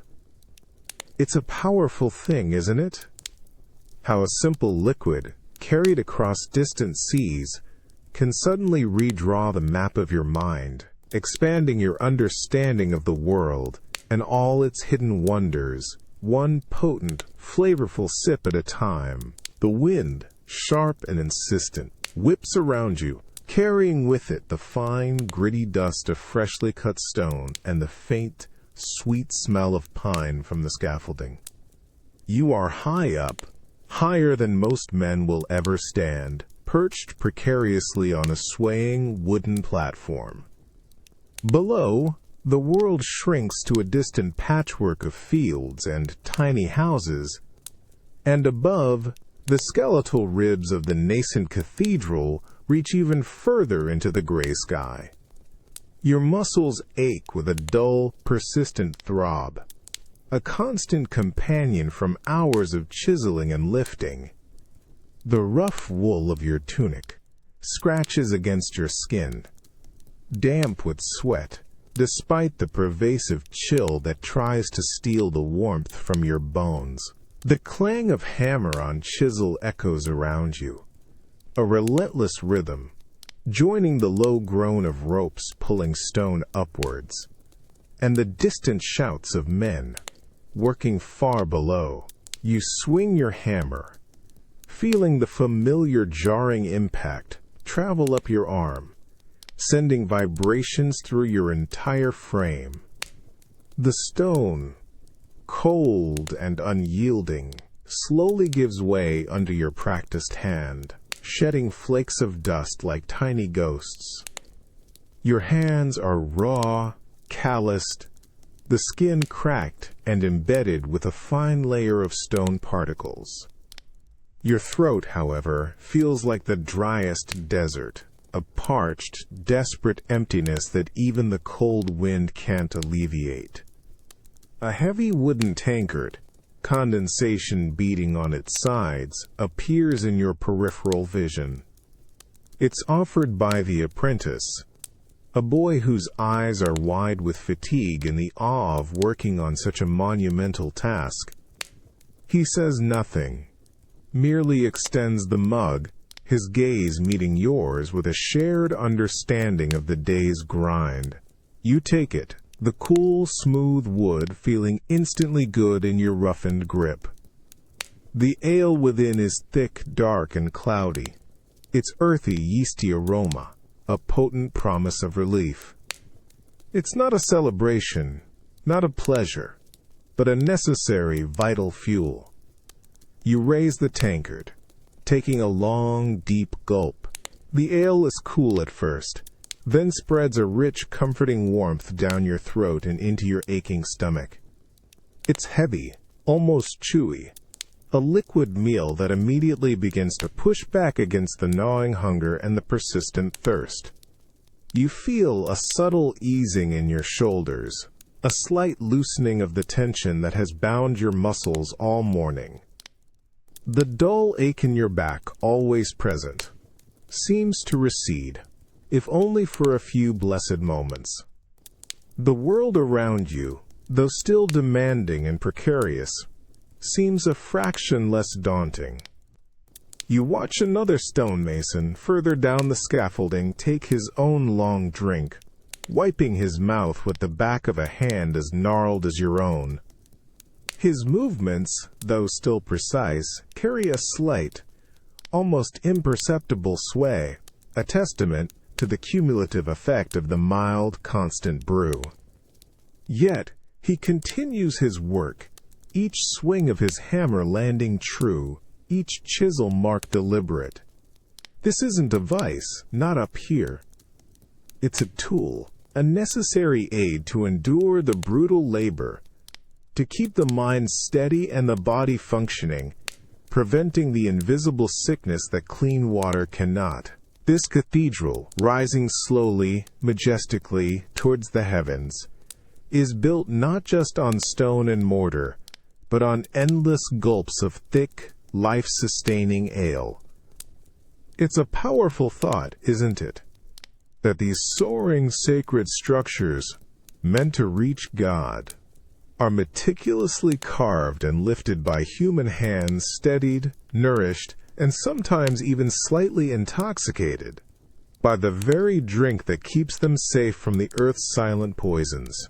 The sun dips below the horizon, painting the sky in a bruised palette of purple and orange, but its warmth has long since fled.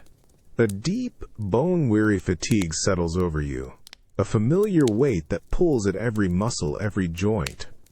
The scent of damp earth and the distant lingering odor of dung from the fields still clings to your clothes. Your hands, rough and aching, are caked with the grime of a full day's labor in the Lord's fields, every movement now a conscious effort. You wipe a streak of dirt from your brow with the back of a hand, feeling the grit against your skin. You shuffle along with the other laborers, a silent, tired procession making its way towards the communal barn. The air is thick with the unspoken exhaustion of men and women who have given their entire day to the earth.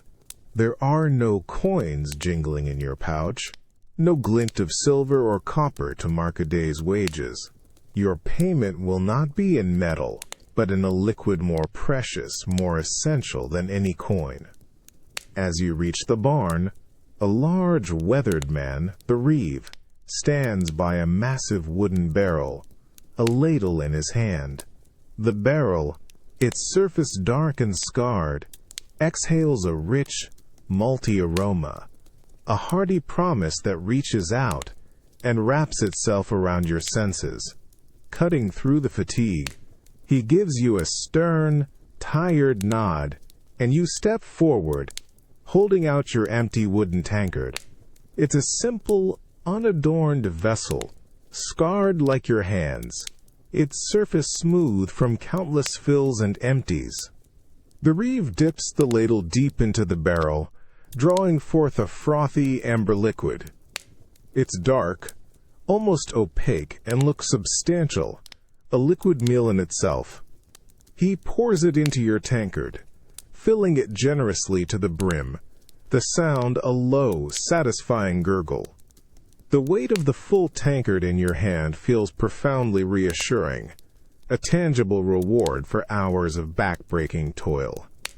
This isn't a paltry sum. It's a full measure, enough to replenish your strength and calm the gnawing hunger that has been your companion all day. You raise the tankard, taking a long, deep drink. The ale is cool at first, then washes down with a rich, earthy flavor, a comforting bitterness followed by a mellow sweetness. It coats your tongue, warms your throat, and settles into your empty stomach with a satisfying thud. You feel the immediate rush of sustenance, the liquid bread spreading warmth and energy through your weary limbs. The pervasive chill of the evening, which had been seeping into your bones, begins to recede, pushed back by the internal fire of the brew. Around you, other laborers are doing the same, their faces, etched with fatigue, softening with each swallow. Some close their eyes in quiet contentment. Others share low murmurs of satisfaction. There are no grand speeches, no cheers, just the quiet, profound appreciation for this vital daily offering. This isn't just a drink. It's the very currency of survival. It keeps you strong, it keeps you healthy, and crucially, it keeps you safe from the poisoned wells and tainted streams that could bring sickness and death.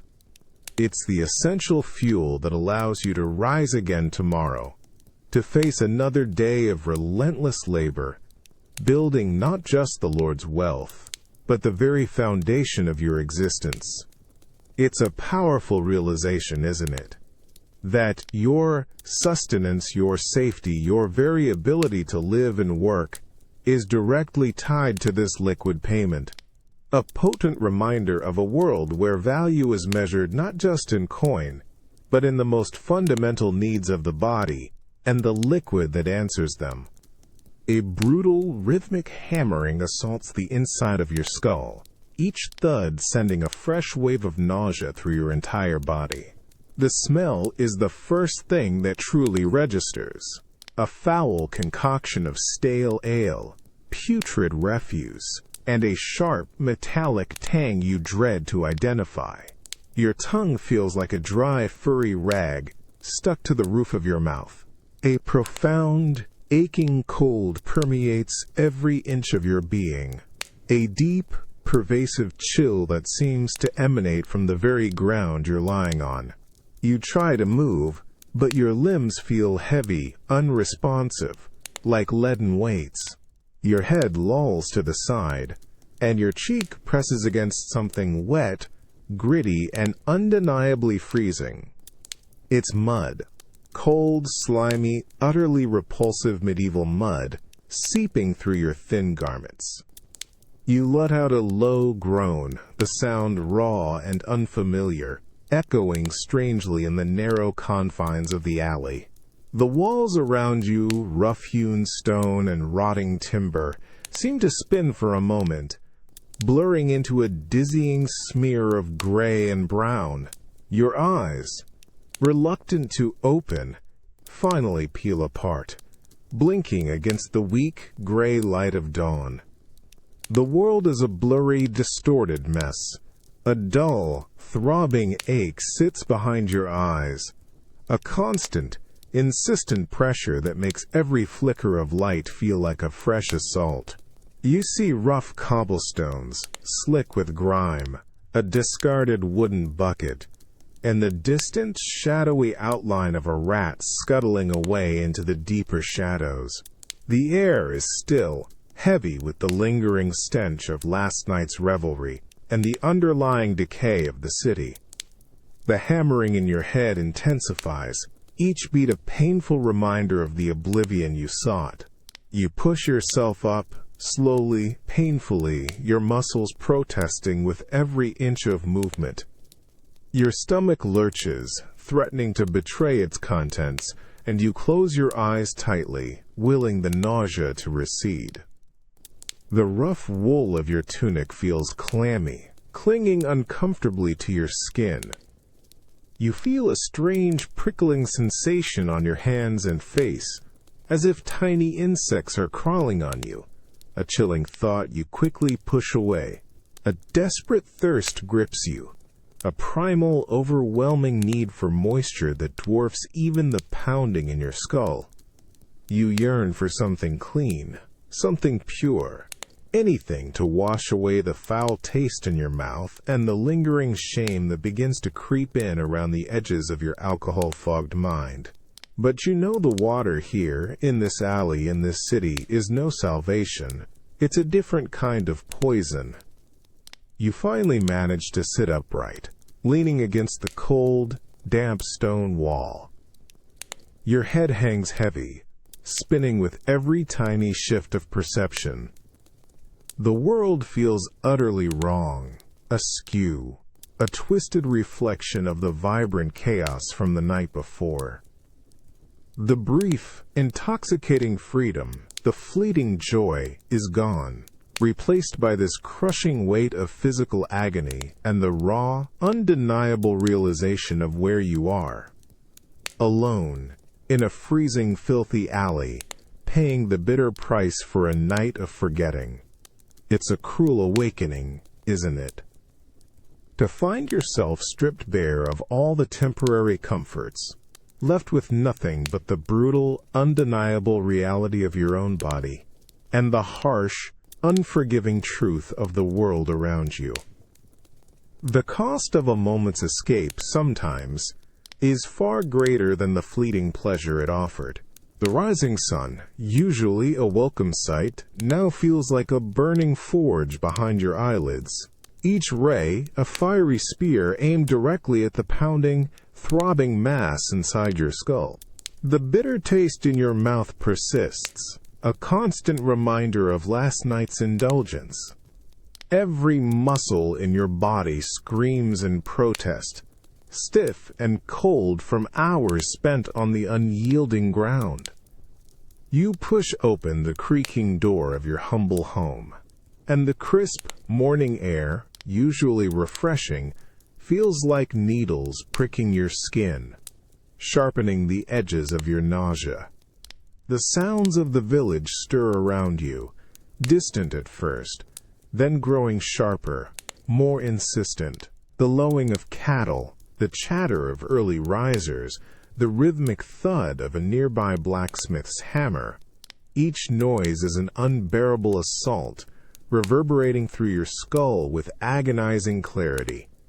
Your stomach churns, threatening to revolt with every step you take towards the fields. The air carries the familiar scent of damp earth and wood smoke, but today, even those seem to twist into something repulsive, something that promises only further misery. You pick up your hoe, its familiar wooden handle rough against your raw, clammy palms.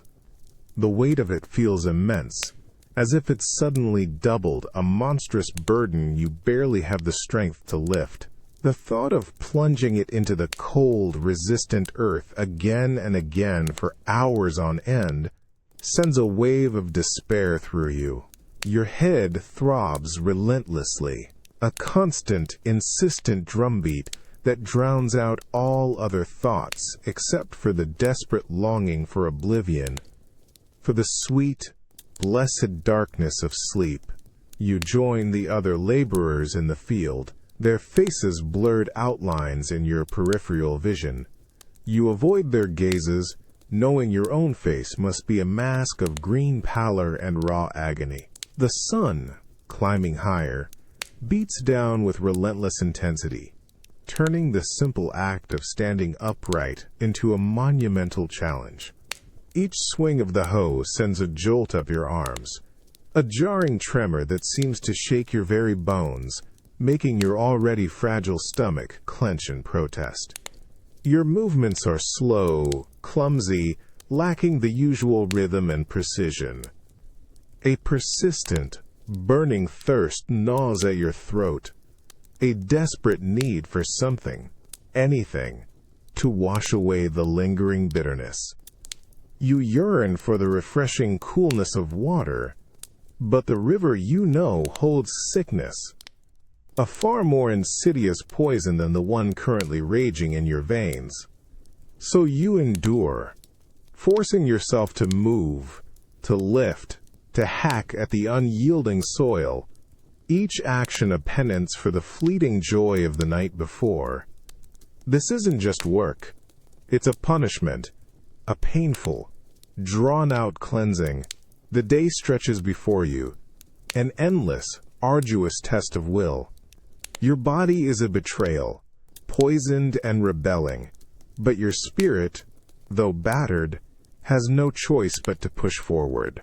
You look at the vast expanse of field, each furrow a testament to the endless, grinding labor, and you realize that even with a body screaming for rest, for relief, the demands of survival remain unyielding.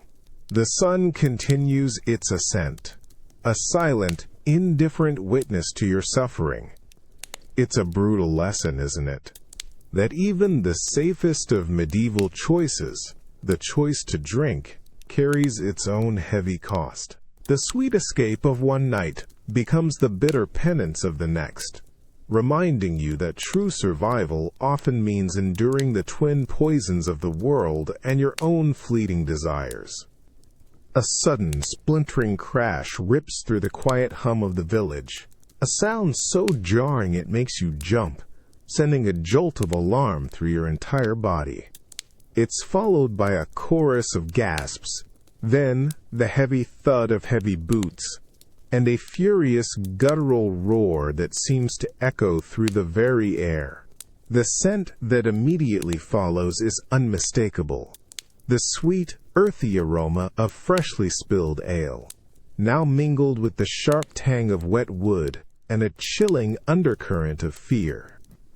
You run towards the commotion, your heart pounding against your ribs, joining the other villagers who are already gathering, their faces etched with a mixture of shock and suppressed anger. In the center of the village square, where the alewife's stall usually stands, chaos reigns.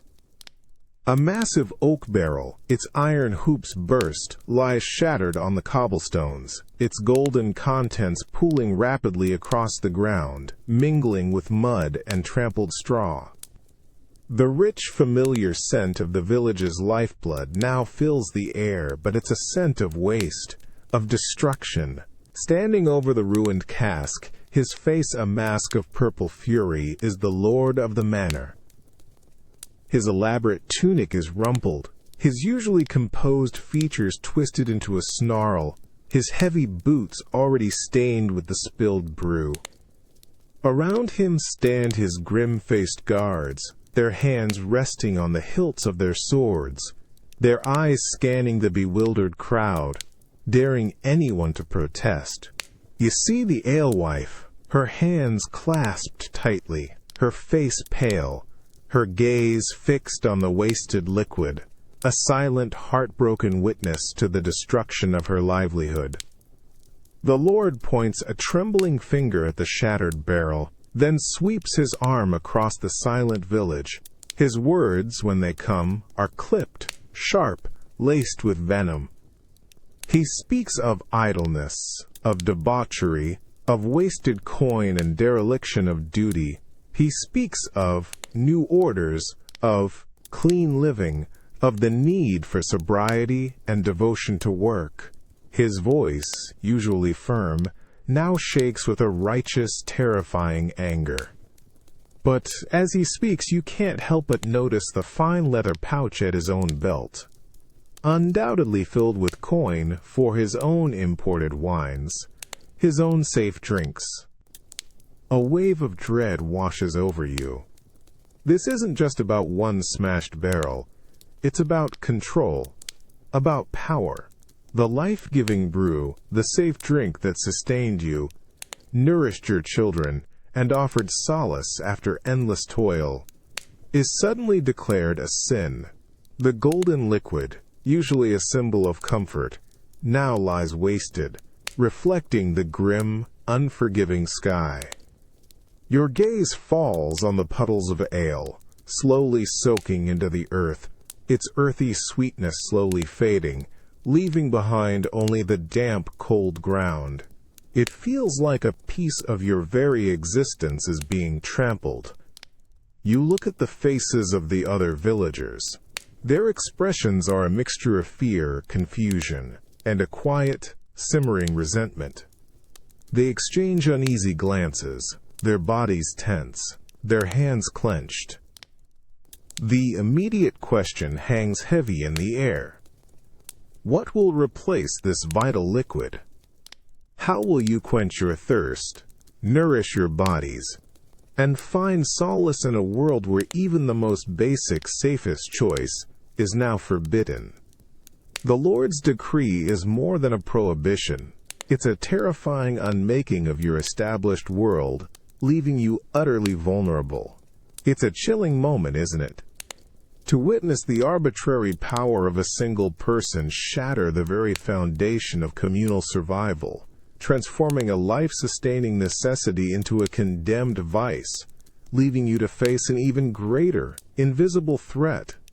The biting wind whips at your exposed skin, carrying with it the usual scents of the village: damp straw, wood smoke, and the faint, sweet smell of the common latrine. But now, overlaid with a sharper, more acrid tang of human shame.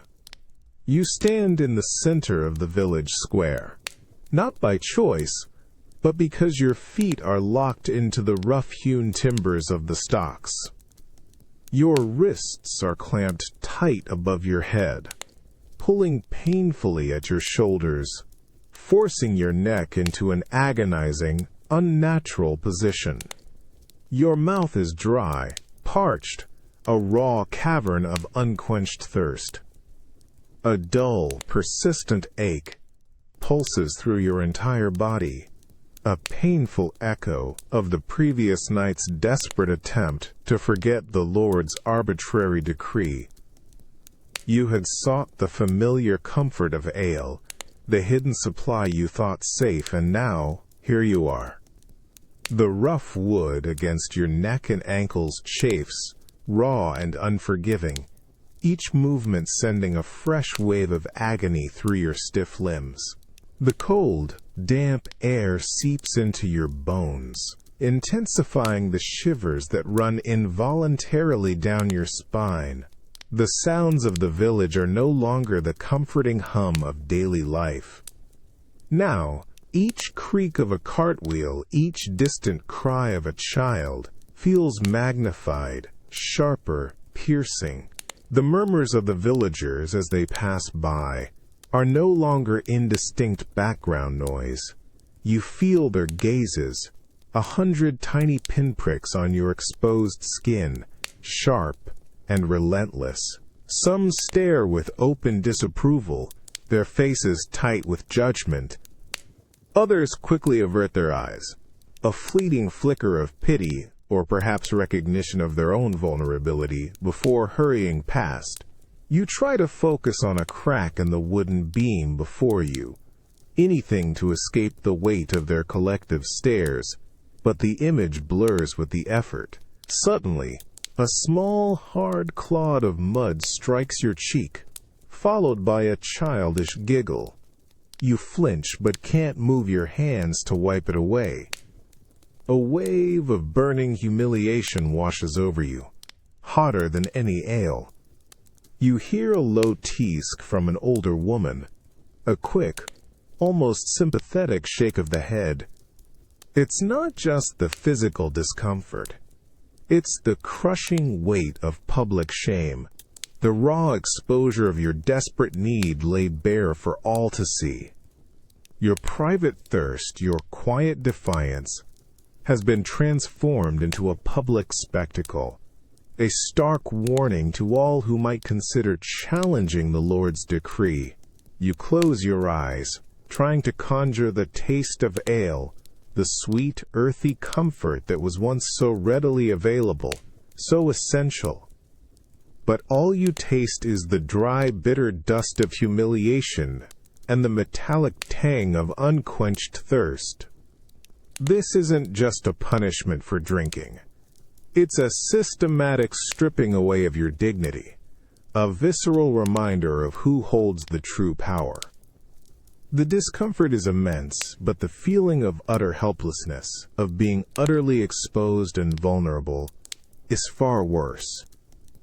You simply hang there, a silent, public testament to the brutal consequences of a small, desperate act. It's a chilling testament, isn't it? To the power of control, turning a basic human need, a source of survival and comfort, into a symbol of vice, then using it as a weapon of public shaming. A brutal reminder of how fragile even the most fundamental freedoms can be. The small, low-ceilinged hut is filled with the familiar, comforting smells of wood smoke and simmering broth. But a faint, distinct sweetness, yeasty and warm, underlies it all. The air is thick with the quiet domestic sounds of your family preparing for the evening meal. The soft rustle of straw, the low murmur of voices, the gentle clatter of wooden bowls. You watch your youngest child, a tiny figure, perhaps no more than 3 or 4 years old, sitting on a low stool, their small hands clasped in their lap, eyes wide with a mixture of curiosity and anticipation. Before the child, on the rough-hewn table, sits a diminutive wooden cup. It's well worn, smooth from countless touches, perfectly sized for tiny hands. Your own calloused fingers reach out, filling it from a nearby jug with a thin, pale amber liquid. It's not the rich, dark ale you consume, nor the hearty, sustaining brew your older children drink. This is small beer, the weakest of the weak, barely alcoholic.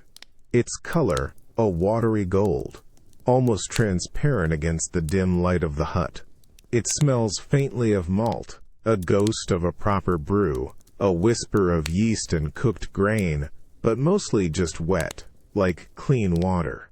You place the cup gently before the child, who immediately reaches for it, their small fingers awkwardly curling around the smooth wood.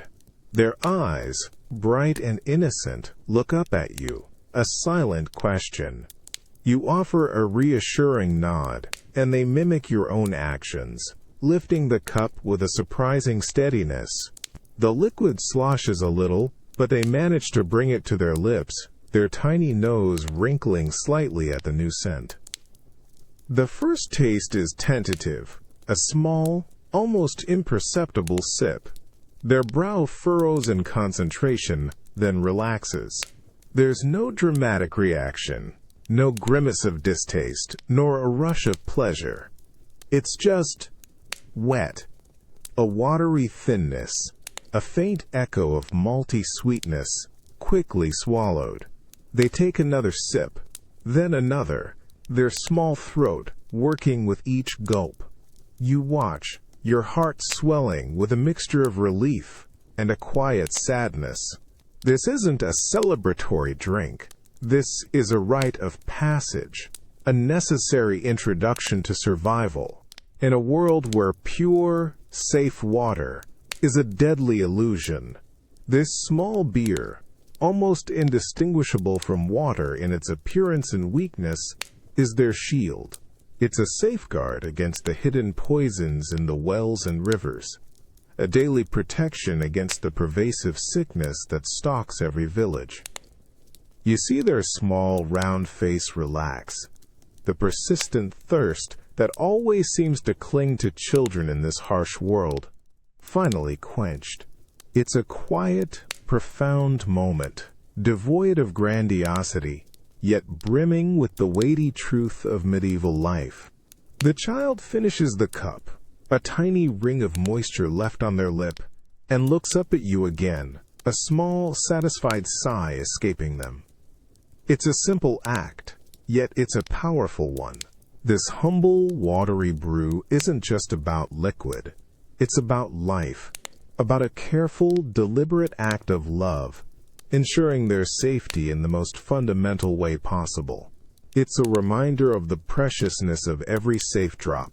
The early morning chill still clings to the air, but inside your humble home, the hearth fire casts a warm, flickering glow, chasing away the pervasive dampness. The familiar, comforting scent of yesterday's hearth smoke mingles with a faint, clean smell of fresh straw. You watch your children, their faces still soft with sleep, begin to stir on their straw pallets. Your youngest, barely old enough to walk unaided, whimpers softly, his tiny fist rubbing at a sleep-crusted eye, a familiar, insistent thirst already making itself known. You reach for the large, earthenware jug that always sits by the hearth, drawing from it the thin, pale liquid that has become the staple of your family's morning. It's small beer, brewed not for strength or revelry, but for its fundamental safety. As you pour it into the children's small wooden cups, a faint, sweet aroma, barely noticeable, rises from the liquid, a whisper of malt and yeast. It looks almost like water, clear and unassuming, but you know its true power. Your eldest daughter, perhaps 7 or 8, sits up, her eyes still heavy-lidded. She takes her cup without a word, her small hands practiced as she brings it to her lips. She drinks deeply, her throat working steadily, a quiet, almost automatic act. There's no pause for pleasure, no savoring of flavor, just a pure, unthinking satisfaction of a deep, pervasive thirst. This drink is as much a part of her morning ritual as breathing, a necessity learned from the earliest moments of her life. Then, you turn to your youngest, carefully cradling him as you offer his own tiny cup. His eyes, now fully open, are still cloudy with sleep, but he opens his mouth eagerly, anticipating the familiar liquid. He gulps, a messy, eager swallow that leaves a drop on his chin. He drinks until the cup is empty, then lets out a small, contented sigh, his head falling back against your shoulder. The warmth of the fire, combined with the gentle, internal glow of the liquid, seems to calm him, settling his small body. You know, in your gut, that this watery, humble brew is more than just sustenance. It is an unseen shield, a silent guardian. You don't understand the invisible horrors that lurk in the well water, the tiny unseen demons that bring the racking coughs and the emptying sickness. You just know that those who drink from the river, from the common pump, often fall ill, their bodies racked with fever and pain. But your children, nourished by this small beer, they remain strong, their cheeks rosy, their eyes clear. This daily ritual, this offering of the mildest brew, is your silent, constant battle against an unseen enemy. It is a mother's fierce protection, a father's unwavering commitment to their survival. Every drop is a small, vital dose of immunity, an unseen protection building within their small bodies, a defiance against a world that offers so many ways to fall ill. It's not a choice, it's a profound, undeniable necessity, ensuring their small flames of life continue to burn brightly. It's a powerful and humbling realization, isn't it?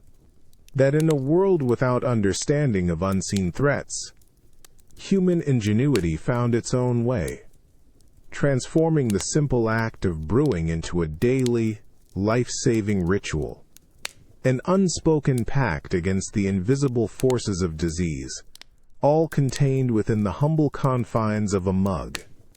The crackle of the great hall's hearth fire is a comforting roar, chasing away the autumn chill that nips at the castle walls. The air is warm, thick with the rich, sweet scent of roasted meats, fragrant herbs, and something else, a honeyed, spicy aroma that promises indulgence and warmth. You find yourself seated at a long, trestle table, amidst a lively hum of conversation and laughter. The flickering torchlight dances across the faces of those around you, blurring sharp edges and softening stern expressions. Your gaze is drawn to a young woman across the table, her eyes sparkling, a hint of a smile playing on her lips.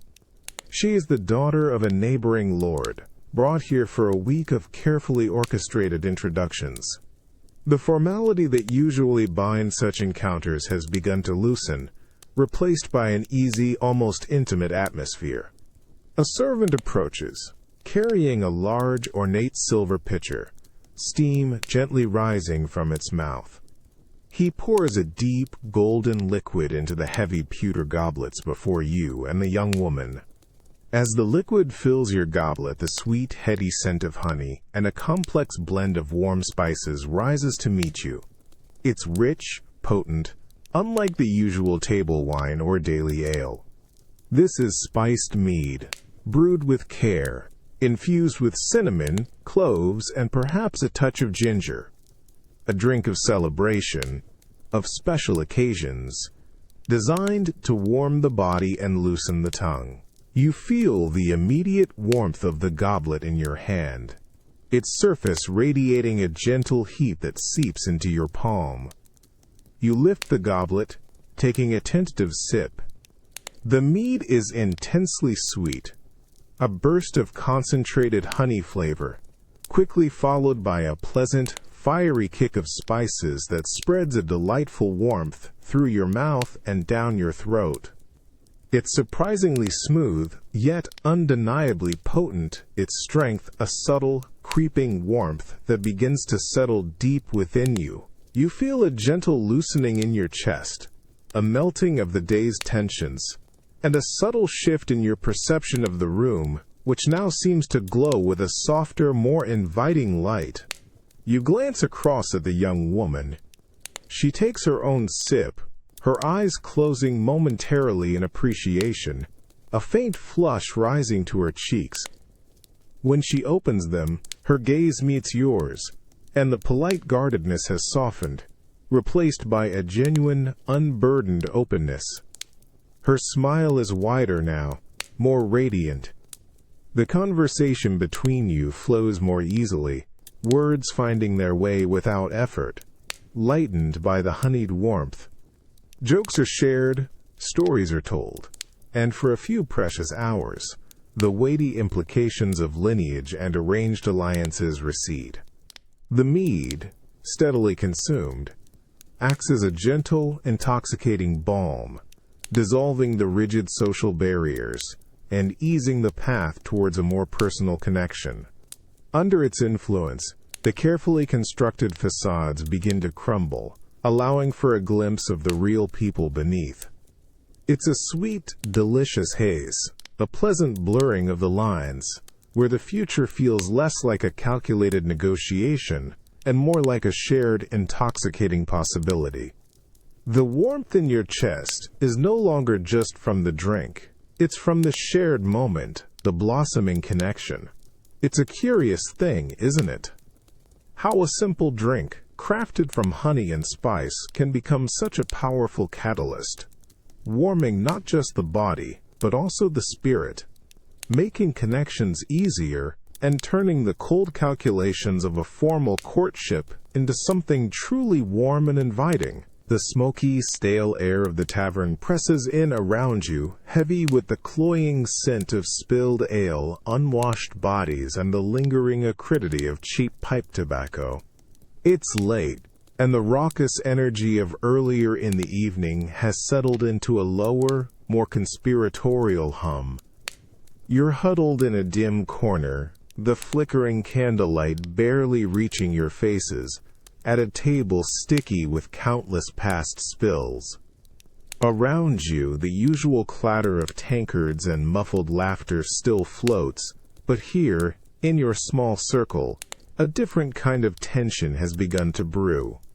Your mug, heavy and warm in your hand, contains a dark, potent ale, its familiar bitterness a comfort. But as the hours stretch on, and more mugs are drained and refilled, the liquid begins to work its insidious magic.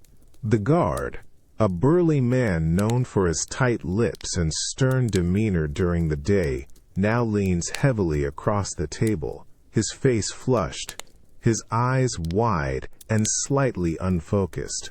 He's usually unapproachable, a symbol of the Lord's unyielding authority, but tonight he's just another man, warmed and loosened by the endless flow of brew. His voice, usually gruff, has dropped to a low, intense whisper, barely audible above the general din. You catch fragments of words, hints of schemes, the mention of names that hold power, and the promise of coin. His hand, gnarled and thick-fingered, slaps against the table with a sudden, emphatic thud, punctuating a phrase that seems to hang heavy in the air. You see the glint in his eye, the raw, unburdened ambition that the ale has stripped bare. He's making a promise, a dangerous one, fueled by the intoxicating certainty of his current state.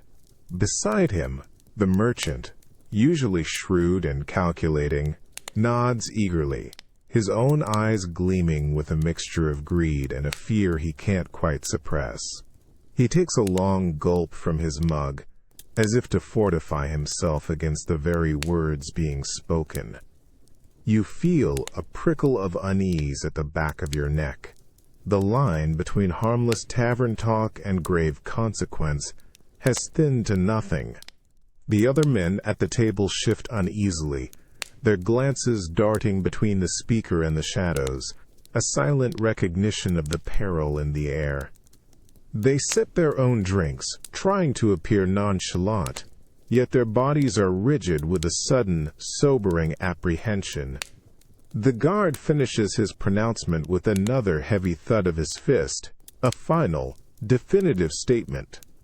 A short, tense silence follows, broken only by the distant, oblivious laughter of other patrons.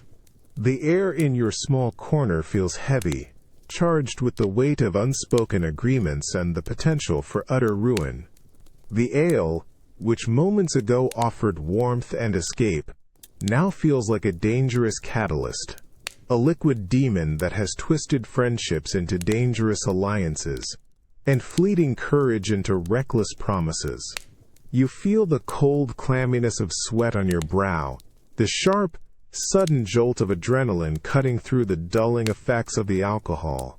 The simple pleasure of a drink has curdled, leaving a bitter, metallic taste in your mouth that no amount of ale can wash away. It's a chilling reminder, isn't it, that sometimes the greatest dangers aren't found on the battlefield or in the untamed wilderness, but in the quiet corners of a tavern, where loose tongues and potent brews can weave a tapestry of promises and betrayals that will forever alter the course of lives, long after the last drop is swallowed. The cold morning air, sharp and unyielding, bites at your exposed skin, carrying with it the metallic tang of damp earth, and the acrid smell of fear that seems to cling to every surface.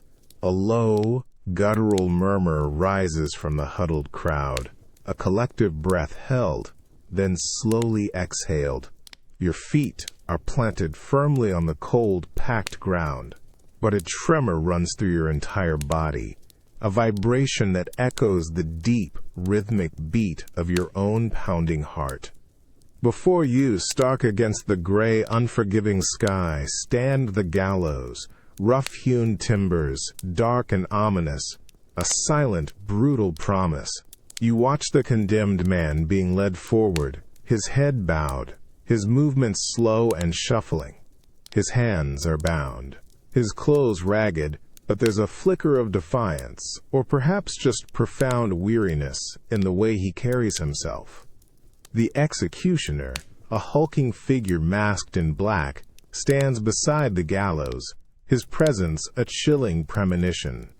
The air itself feels heavy, charged with the palpable tension of life and death, of judgment and finality. As the man reaches the base of the gallows, a sudden, unexpected sound cuts through the strained silence, a quiet, almost hoarse whisper from the condemned. He asks for something, a final request. The guards exchange glances, a brief moment of hesitation before one of them nods. Another guard steps forward, carrying a simple wooden cup. It's an ordinary vessel, yet in this moment, it feels imbued with extraordinary significance. The guard offers the cup to the condemned man. You can see the man's trembling hand reach out, his fingers brushing against the rough wood. He brings the cup to his lips, his gaze sweeping across the silent, watching faces of the crowd, then up to the dark timber above.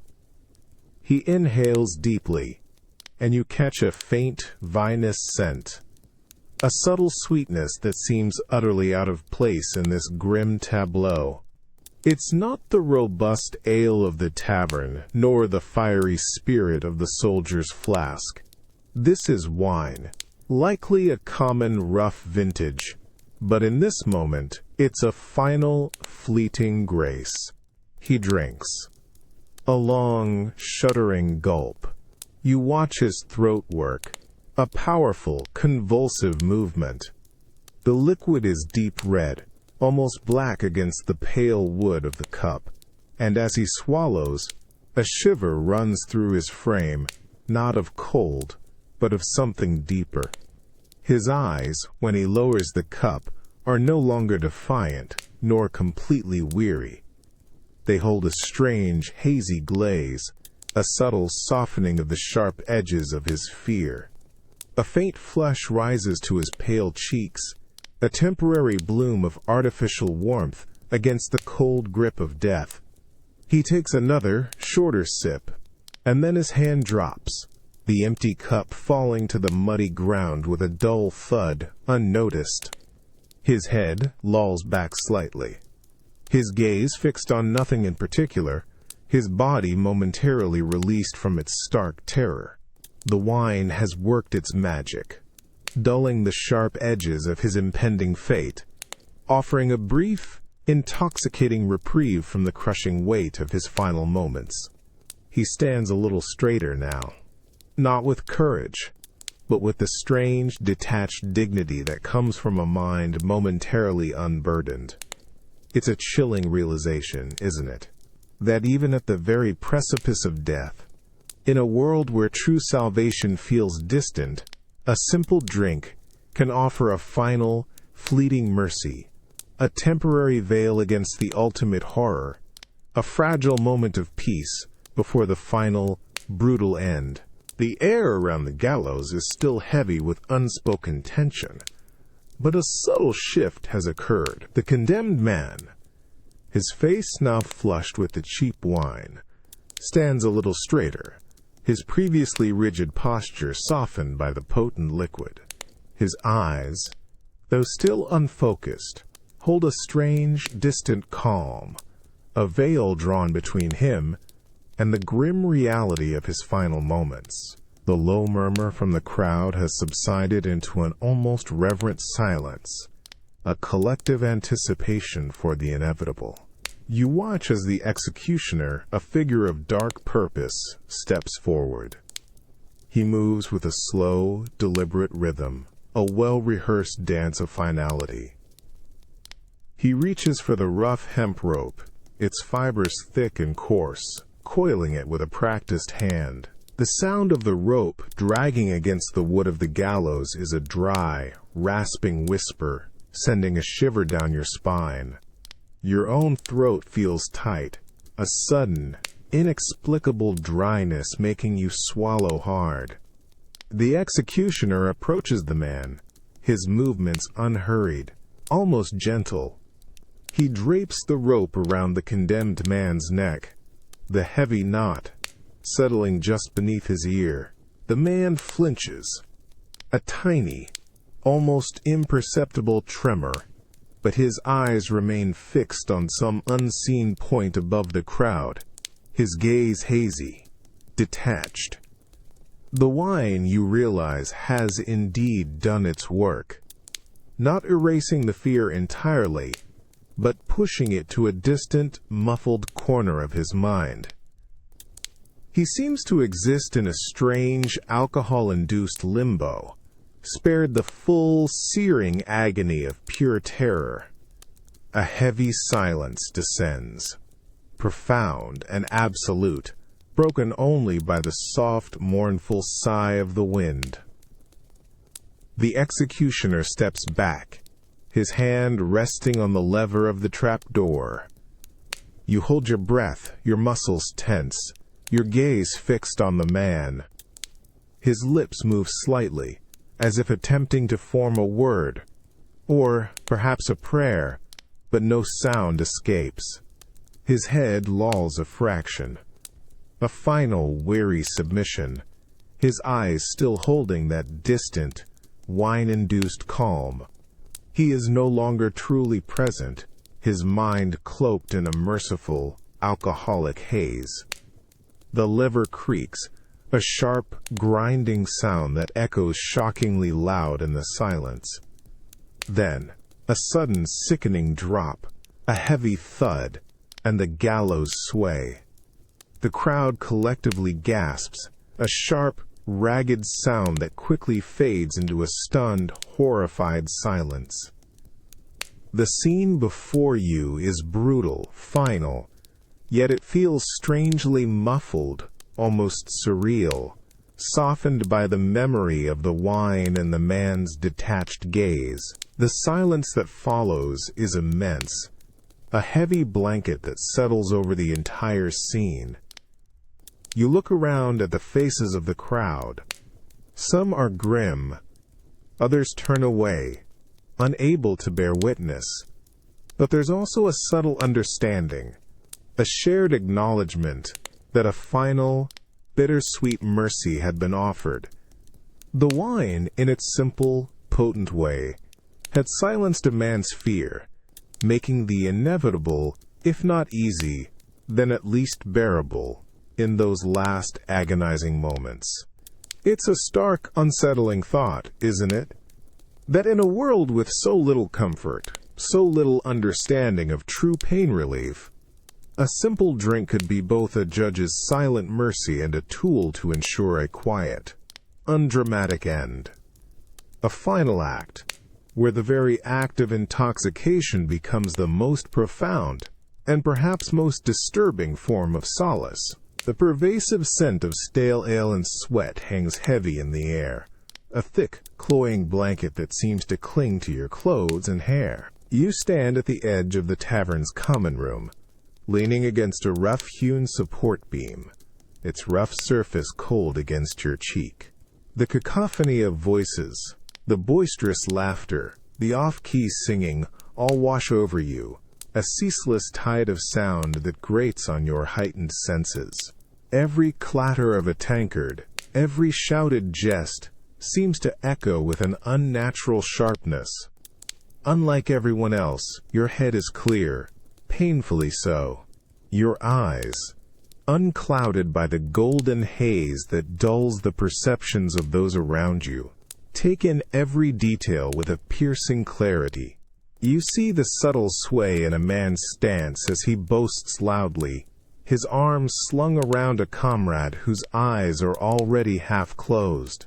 You notice the glistening sheen of sweat on a woman's brow as she laughs with uninhibited abandon, her movements just a little too wide, a little too clumsy. The sticky, straw-covered floor, usually just a minor inconvenience, now appears utterly filthy, each stain and discarded scrap starkly visible. You feel a profound disconnect, a vast, invisible chasm separating you from the swirling, joyous chaos that engulfs the room. Your thirst, when it comes, is for something clean, something pure, a cold, unadulterated sip of water. But you know the perils of that choice, the unseen sickness it carries. So you stand, an island of unwanted sobriety in a sea of intoxication, a silent observer in a world that moves to a different, slurred rhythm. The conversations around you, once engaging, now sound like garbled nonsense, their meaning obscured by alcohol and exaggerated gestures. A man, his face flushed and beaming, stumbles past, his hand brushing against your arm. He glances at you, his eyes wide and unfocused, a smile on his face that doesn't quite reach his eyes. He offers a quick, slurred word of camaraderie, then continues on his way, oblivious to your unresponsiveness. You simply nod, a silent, almost invisible presence. The warmth of the room, fueled by the hearth and countless bodies, feels oppressive, stifling, without the internal warmth of the drink to soften its edges. You feel the cold clarity of your own mind like a stark, uncomfortable weight. You perceive the underlying anxieties, the fleeting nature of this revelry, the inevitable return to the harsh realities of the next day. While others find solace and escape in the amber liquid, you are left with the sharp, unvarnished truth, watching their brief, intoxicating illusions play out before you. The very air seems to hum with their collective oblivion, and you, the sober outcast, are left with the cold, undeniable clarity of observation. This forced sobriety isn't a virtue, not here. It's an isolating burden, a unique kind of loneliness. It's a strange fate, isn't it? To be spared the immediate dangers of the world's water, only to find yourself a silent, clear-eyed witness to a different kind of human escape, carrying the weight of unshared reality, while everyone else dances in a comforting golden haze. The persistent gnawing of thirst is a familiar companion, a dry, rasping ache at the back of your throat. But today, the air itself feels dry, sharp, a stark contrast to the usual humidity that clings to the village. You stand by the communal well, its ancient stone rim smooth from generations of hands, and gaze down at the dark, still water shimmering far below. It looks perfectly clear, innocent, reflecting the pale sky above. A small bucket, its wood worn smooth, sits by your feet. You dip the bucket into the well, feeling its weight grow as it fills with the cold liquid.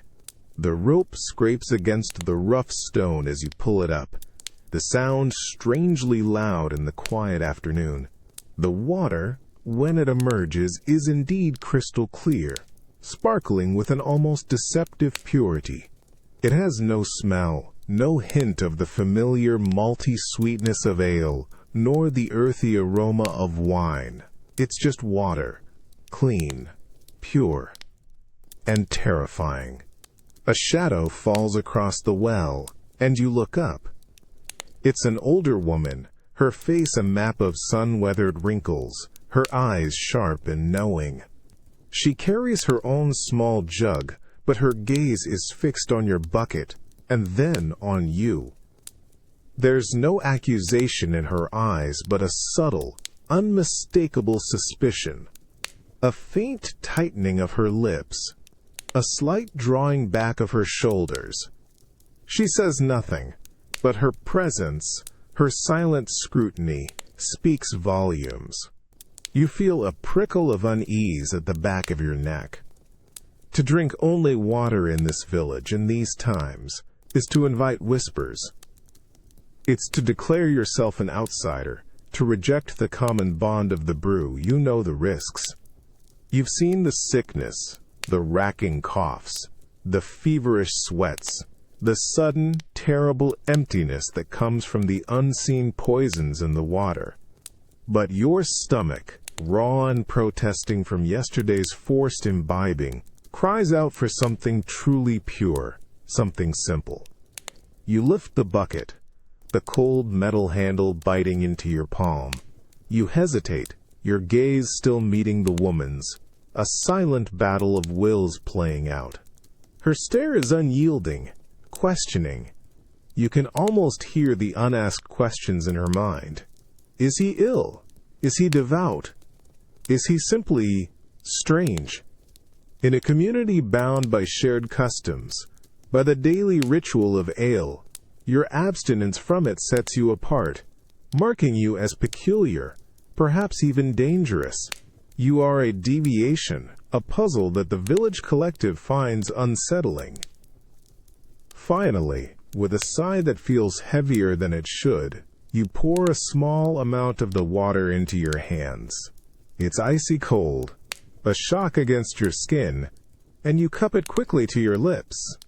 The taste is bland, refreshing, yet completely devoid of the comforting richness you've grown accustomed to. It feels thin, fragile, a stark contrast to the nourishing, sustaining weight of ale. You drink, feeling the chill liquid slide down your throat, bringing a temporary relief to your thirst, but not to the growing sense of isolation that settles around you. It's a strange paradox, isn't it? To make the safest physical choice for your body, only to find yourself facing a different kind of peril. The social suspicion, the quiet judgment, and the profound loneliness of being an outsider in your own community, simply for choosing the unadulterated truth of water. The air in the nobleman's feast hall is thick with the rich, heavy aromas of roasted game, expensive spices, and the sweet, fruity perfume of many wines. You sit at a long, polished table, surrounded by the clatter of silver goblets and the murmurs of polite conversation. Light from countless beeswax candles gleams off polished wood and fine fabrics, creating an illusion of warmth and opulence. A servant, moving with practiced grace, approaches, filling your ornate silver goblet from a dark, heavy pitcher. The wine he pours is a deep, glistening ruby red, almost black in the candlelight. It looks thick, rich, inviting. But as you lift the goblet, a subtle, almost imperceptible gleam catches your eye. A metallic sheen, a faint, iridescent shimmer on the surface of the wine, almost like an oil slick, but far more delicate. You dismiss it, perhaps a trick of the light, or a swirl of sediment. The aroma that rises is potent, deeply fruity, but with an underlying faint bitterness. An earthy, almost pungent note that you can't quite place, but which sits uneasily in your nose. You take a sip. The wine is intensely sweet, almost cloying, a rush of dark fruit flavors, but that same subtle bitterness you smelled is present, clinging to the back of your tongue. And then, something else, a faint, almost metallic taste, like old coins, that lingers long after the sweetness fades. Your stomach gives a small, unwelcome clench. You swallow, trying to push away the growing unease. Is it just the richness, the unfamiliar vintage, or something more sinister? You glance around the table. Your host, a man known for his lavish feasts, is already draining his goblet, his face flushed with the wine, a slightly vacant look in his eyes. Across from you, an older nobleman, usually sharp-witted and composed, is gesturing wildly, his words slurring slightly, his movements uncharacteristically jerky. He empties his goblet, then immediately gestures for a refill, a desperate urgency in his eyes. You notice his hands are trembling slightly, almost imperceptibly as he clutches the goblet. A subtle, disquieting sense of dread begins to creep in. This isn't the comforting warmth of ale, nor the refined pleasure of a clean vintage. This is something else, something subtly wrong. You think of the sweetened wines often stored in lead-lined casks, the dark whispers of sugar of lead, used to make sour wine palatable. You think of grain, poorly harvested, tainted by the unseen mold of ergot, its subtle poison hidden in the very essence of the brew. These aren't the natural impurities of river water. These are insidious, man-made or poorly managed, poisons hidden behind a mask of sweetness and luxury. You take another reluctant sip, feeling the metallic tang once again, the slight, unsettling tremor in your own hand. The wine, meant to bring pleasure and status, now feels like a slow, deliberate betrayal. The opulence of the hall, the gleaming silver, the rich food, it all feels like a grand illusion, a deceptive facade concealing a hidden, creeping danger within every goblet. It's a chilling irony, isn't it? To escape the obvious dangers of the outside world, only to find a more insidious, more refined poison lurking in the very symbols of luxury and status, slowly, subtly, eroding the body from within. A reminder that sometimes the greatest threats are the ones you can't immediately taste, see, or even comprehend. The air in the great hall, once vibrant with conversation, now feels heavy, charged with a strange, unsettling quiet. The scent of roasted meats has faded, replaced by the faint, cloying sweetness of stale wine and something else, something metallic and acrid clinging to the polished wood. You sit, your own goblet pushed aside, watching with a growing sense of dread as the nobleman's feast descends into a disturbing tableau. Your host, the lord, once so jovial and commanding, now sits slumped in his chair, his eyes wide and unfocused, fixed on some unseen point in the opulent tapestry across the room. His hands, which had so confidently wielded power, are now trembling uncontrollably. The fine silver goblet in his grasp, rattling faintly against the table. His lips move, murmuring words that are unintelligible, a low, constant stream of nonsense that sends a shiver down your spine. A thin, glistening trail of spittle escapes the corner of his mouth, unnoticed. Beside him, another guest, a man renowned for his sharp intellect, suddenly throws back his head and lets out a shrill, piercing laugh, utterly devoid of mirth. His eyes are wild, darting around the room as if chasing invisible demons. He clutches his stomach, a low groan escaping his lips, then begins to scratch frantically at his arm, leaving red, angry marks on his skin. His movements are jerky, uncoordinated, a grotesque parody of life. The other guests, initially startled, now watch with a mixture of horror and grim fascination, their own goblets clutched tightly or pushed away. The atmosphere in the hall is no longer festive. It's thick with a creeping, visceral fear. You feel a strange burning sensation in your own extremities, a phantom prickling in your fingers and toes, a chilling echo of the symptoms you are witnessing. Your stomach churns, not just from disgust, but from a profound, deep-seated unease that something truly terrible is unfolding, something insidious and unseen. You think of the whispers, The old wives' tales of St. Anthony's fire, of madness born from tainted grain, of the creeping paralysis from sweetened wines. The wine, once a symbol of status and pleasure, now feels like a liquid curse, slowly, relentlessly, unmaking the very minds and bodies of those who consumed it. It's not the sudden violent death of a plague, nor the clean blade of execution. This is a slower, more agonizing demise, a descent into madness and physical torment, a horrifying transformation where the cure, the supposed safe drink, has become the deadliest poison. The very air seems to vibrate with their silent, internal screams, trapped within bodies that are slowly, horribly betraying them. You push back from the table, the scrape of your chair a jarring sound in the heavy quiet. Your gaze sweeps across the faces of those still drinking, their expressions vacant or wild, and you realize the horrifying irony. In their desperate search for safety, for pleasure, for status, they have inadvertently chosen a path to a more terrifying end. They have, in essence, drunk themselves into a waking nightmare, a slow, agonizing slide into oblivion, their sanity consumed by the very liquid they trusted. It's a chilling and profound truth, isn't it?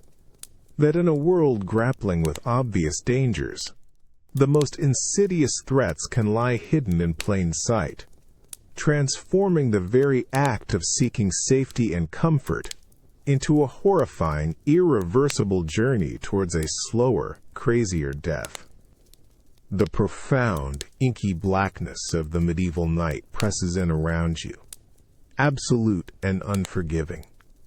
The wind, a biting, relentless ghost, whistles through the bare branches of unseen trees, carrying with it the damp, earthy smell of the forest and the distant, unsettling howl of a wild dog. Your boots squelch in the unforgiving mud of the road, each step a weary effort, your legs aching with miles traveled. Above you, the sky is a vast, star-strewn canvas, beautiful yet terrifying in its immensity, offering no comfort, only a stark reminder of your isolation.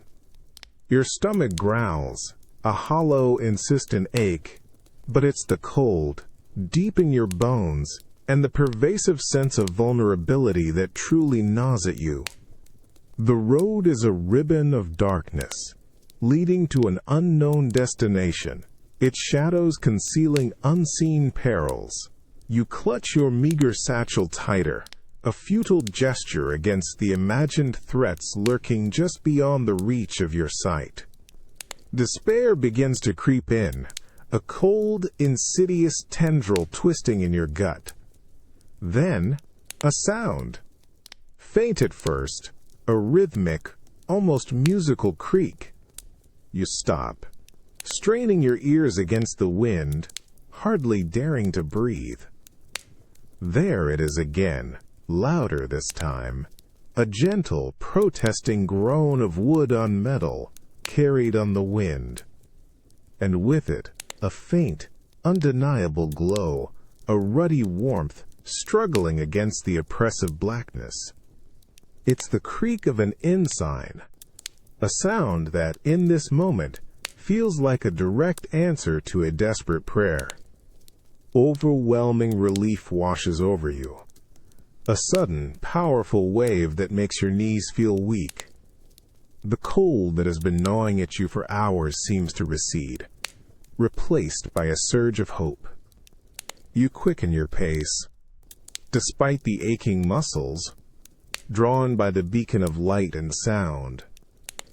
As you draw closer, the faint scent of wood smoke, roasted meat, and crucially the sweet, malty aroma of ale begins to cut through the damp cold, wrapping around you like a comforting blanket.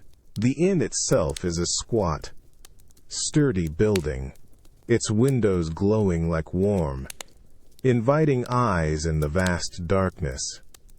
The sign, a simple painted image of a boar or a lion, creaks gently in the wind, its promise of shelter and sustenance a physical manifestation of comfort.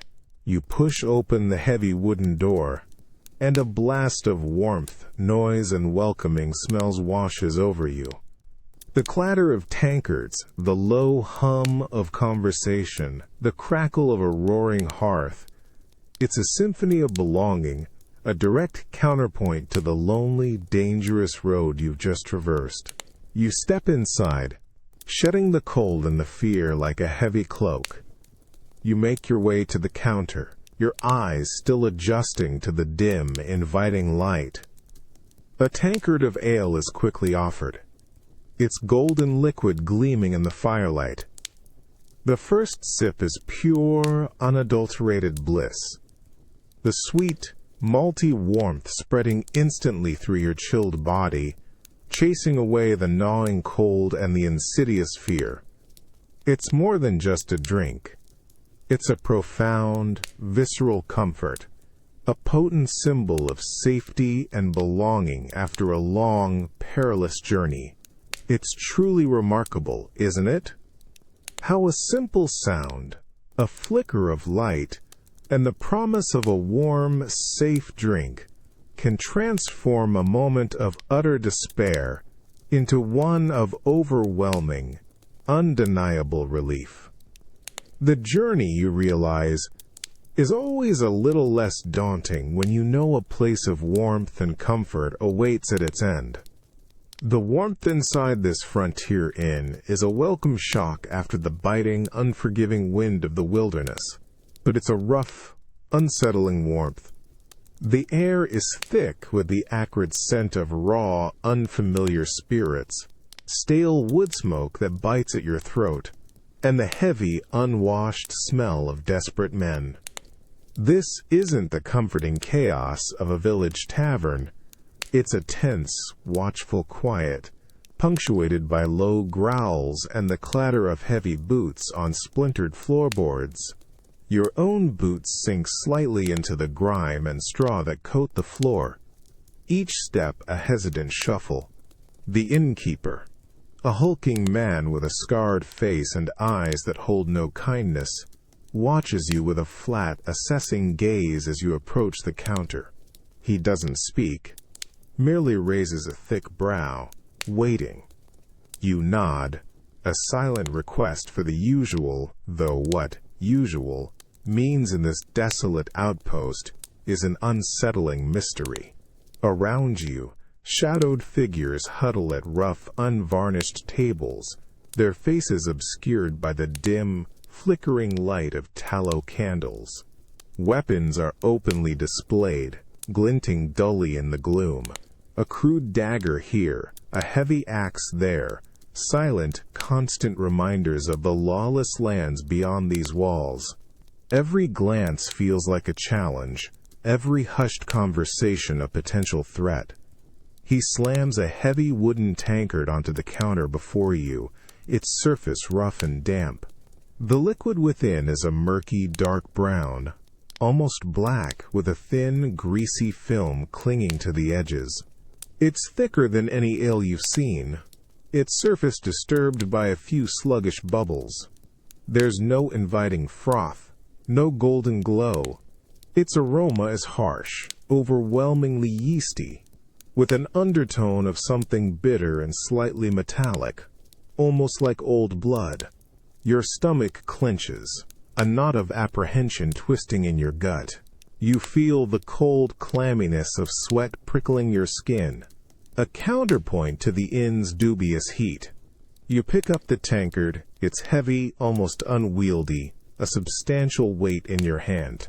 This is it. This is the gamble. You need something safe from the unseen sickness that lurks in any natural water source out here. But you know nothing of this brew, nothing of the hands that made it, or the intentions of those who offer it.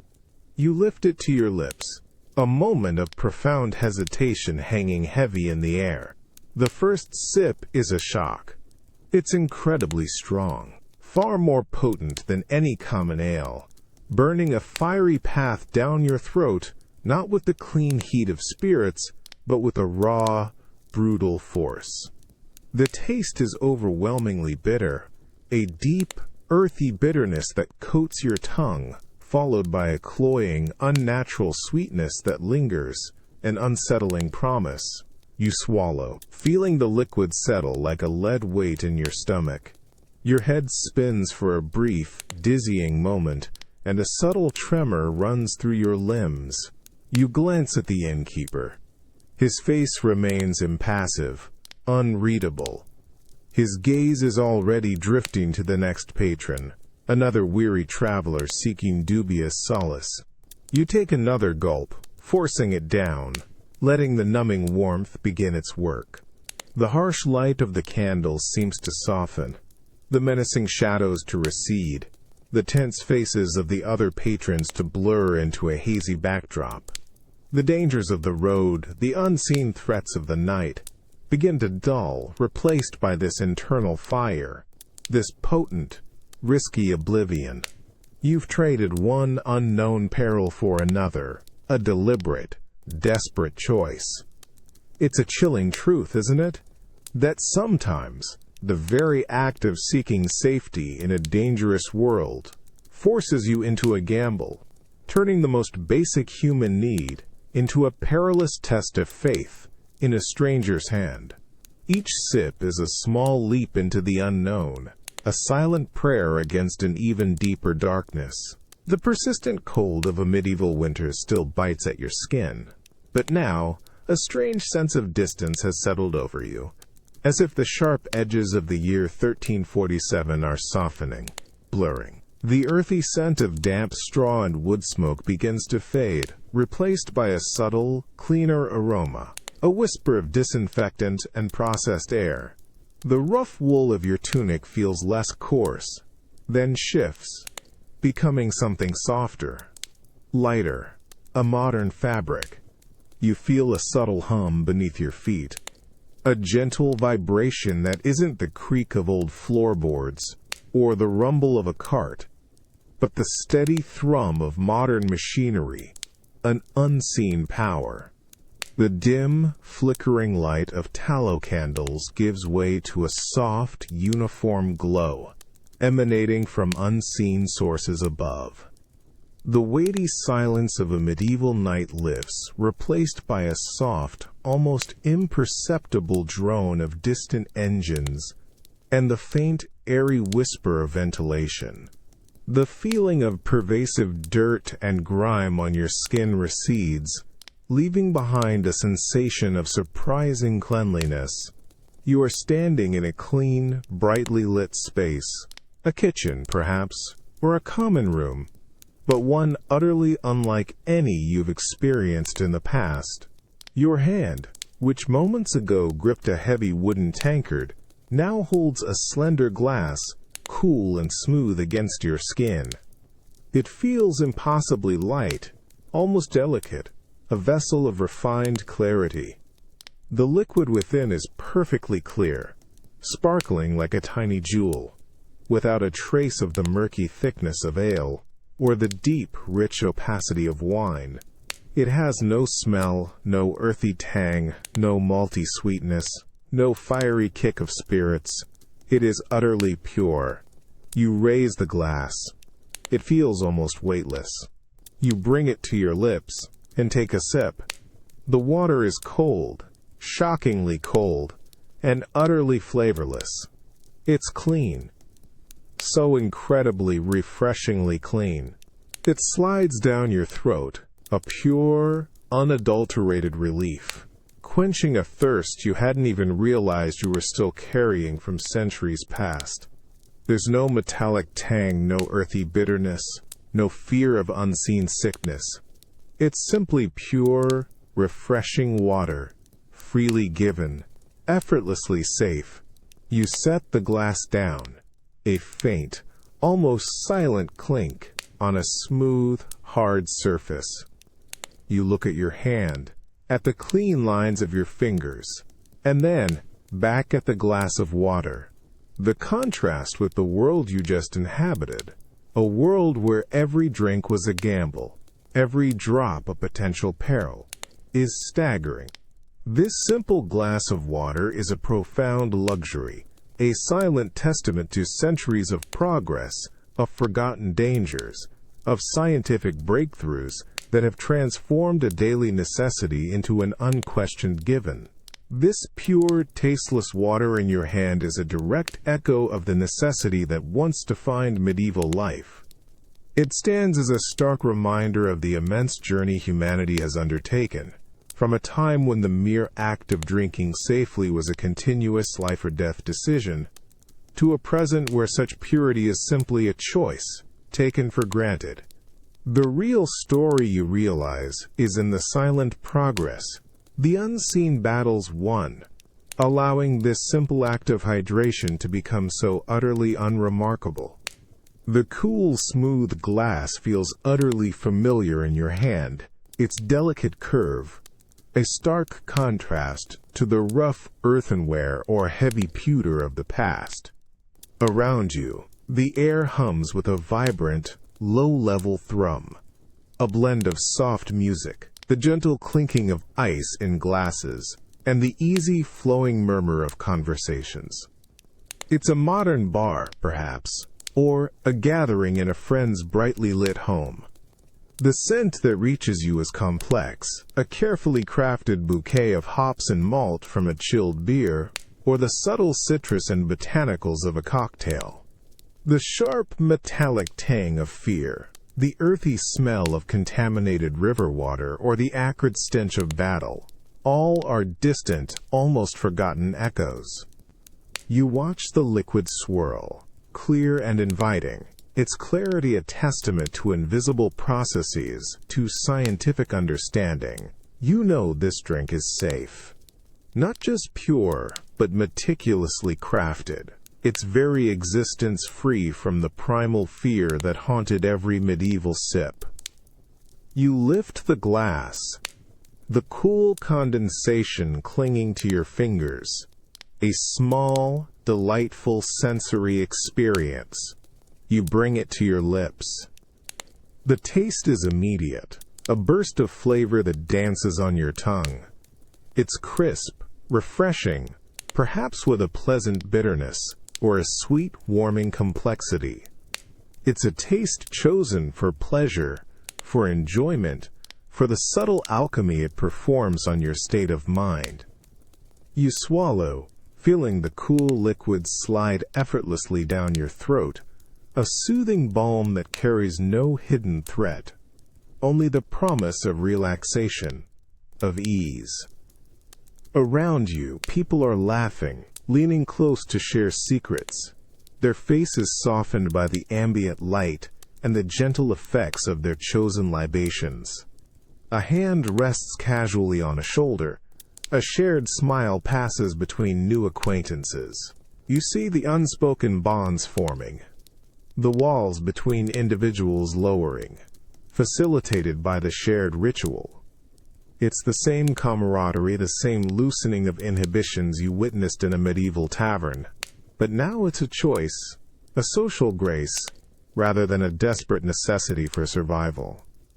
You feel the day's tensions begin to melt away, the subtle worries of modern life receding to the background.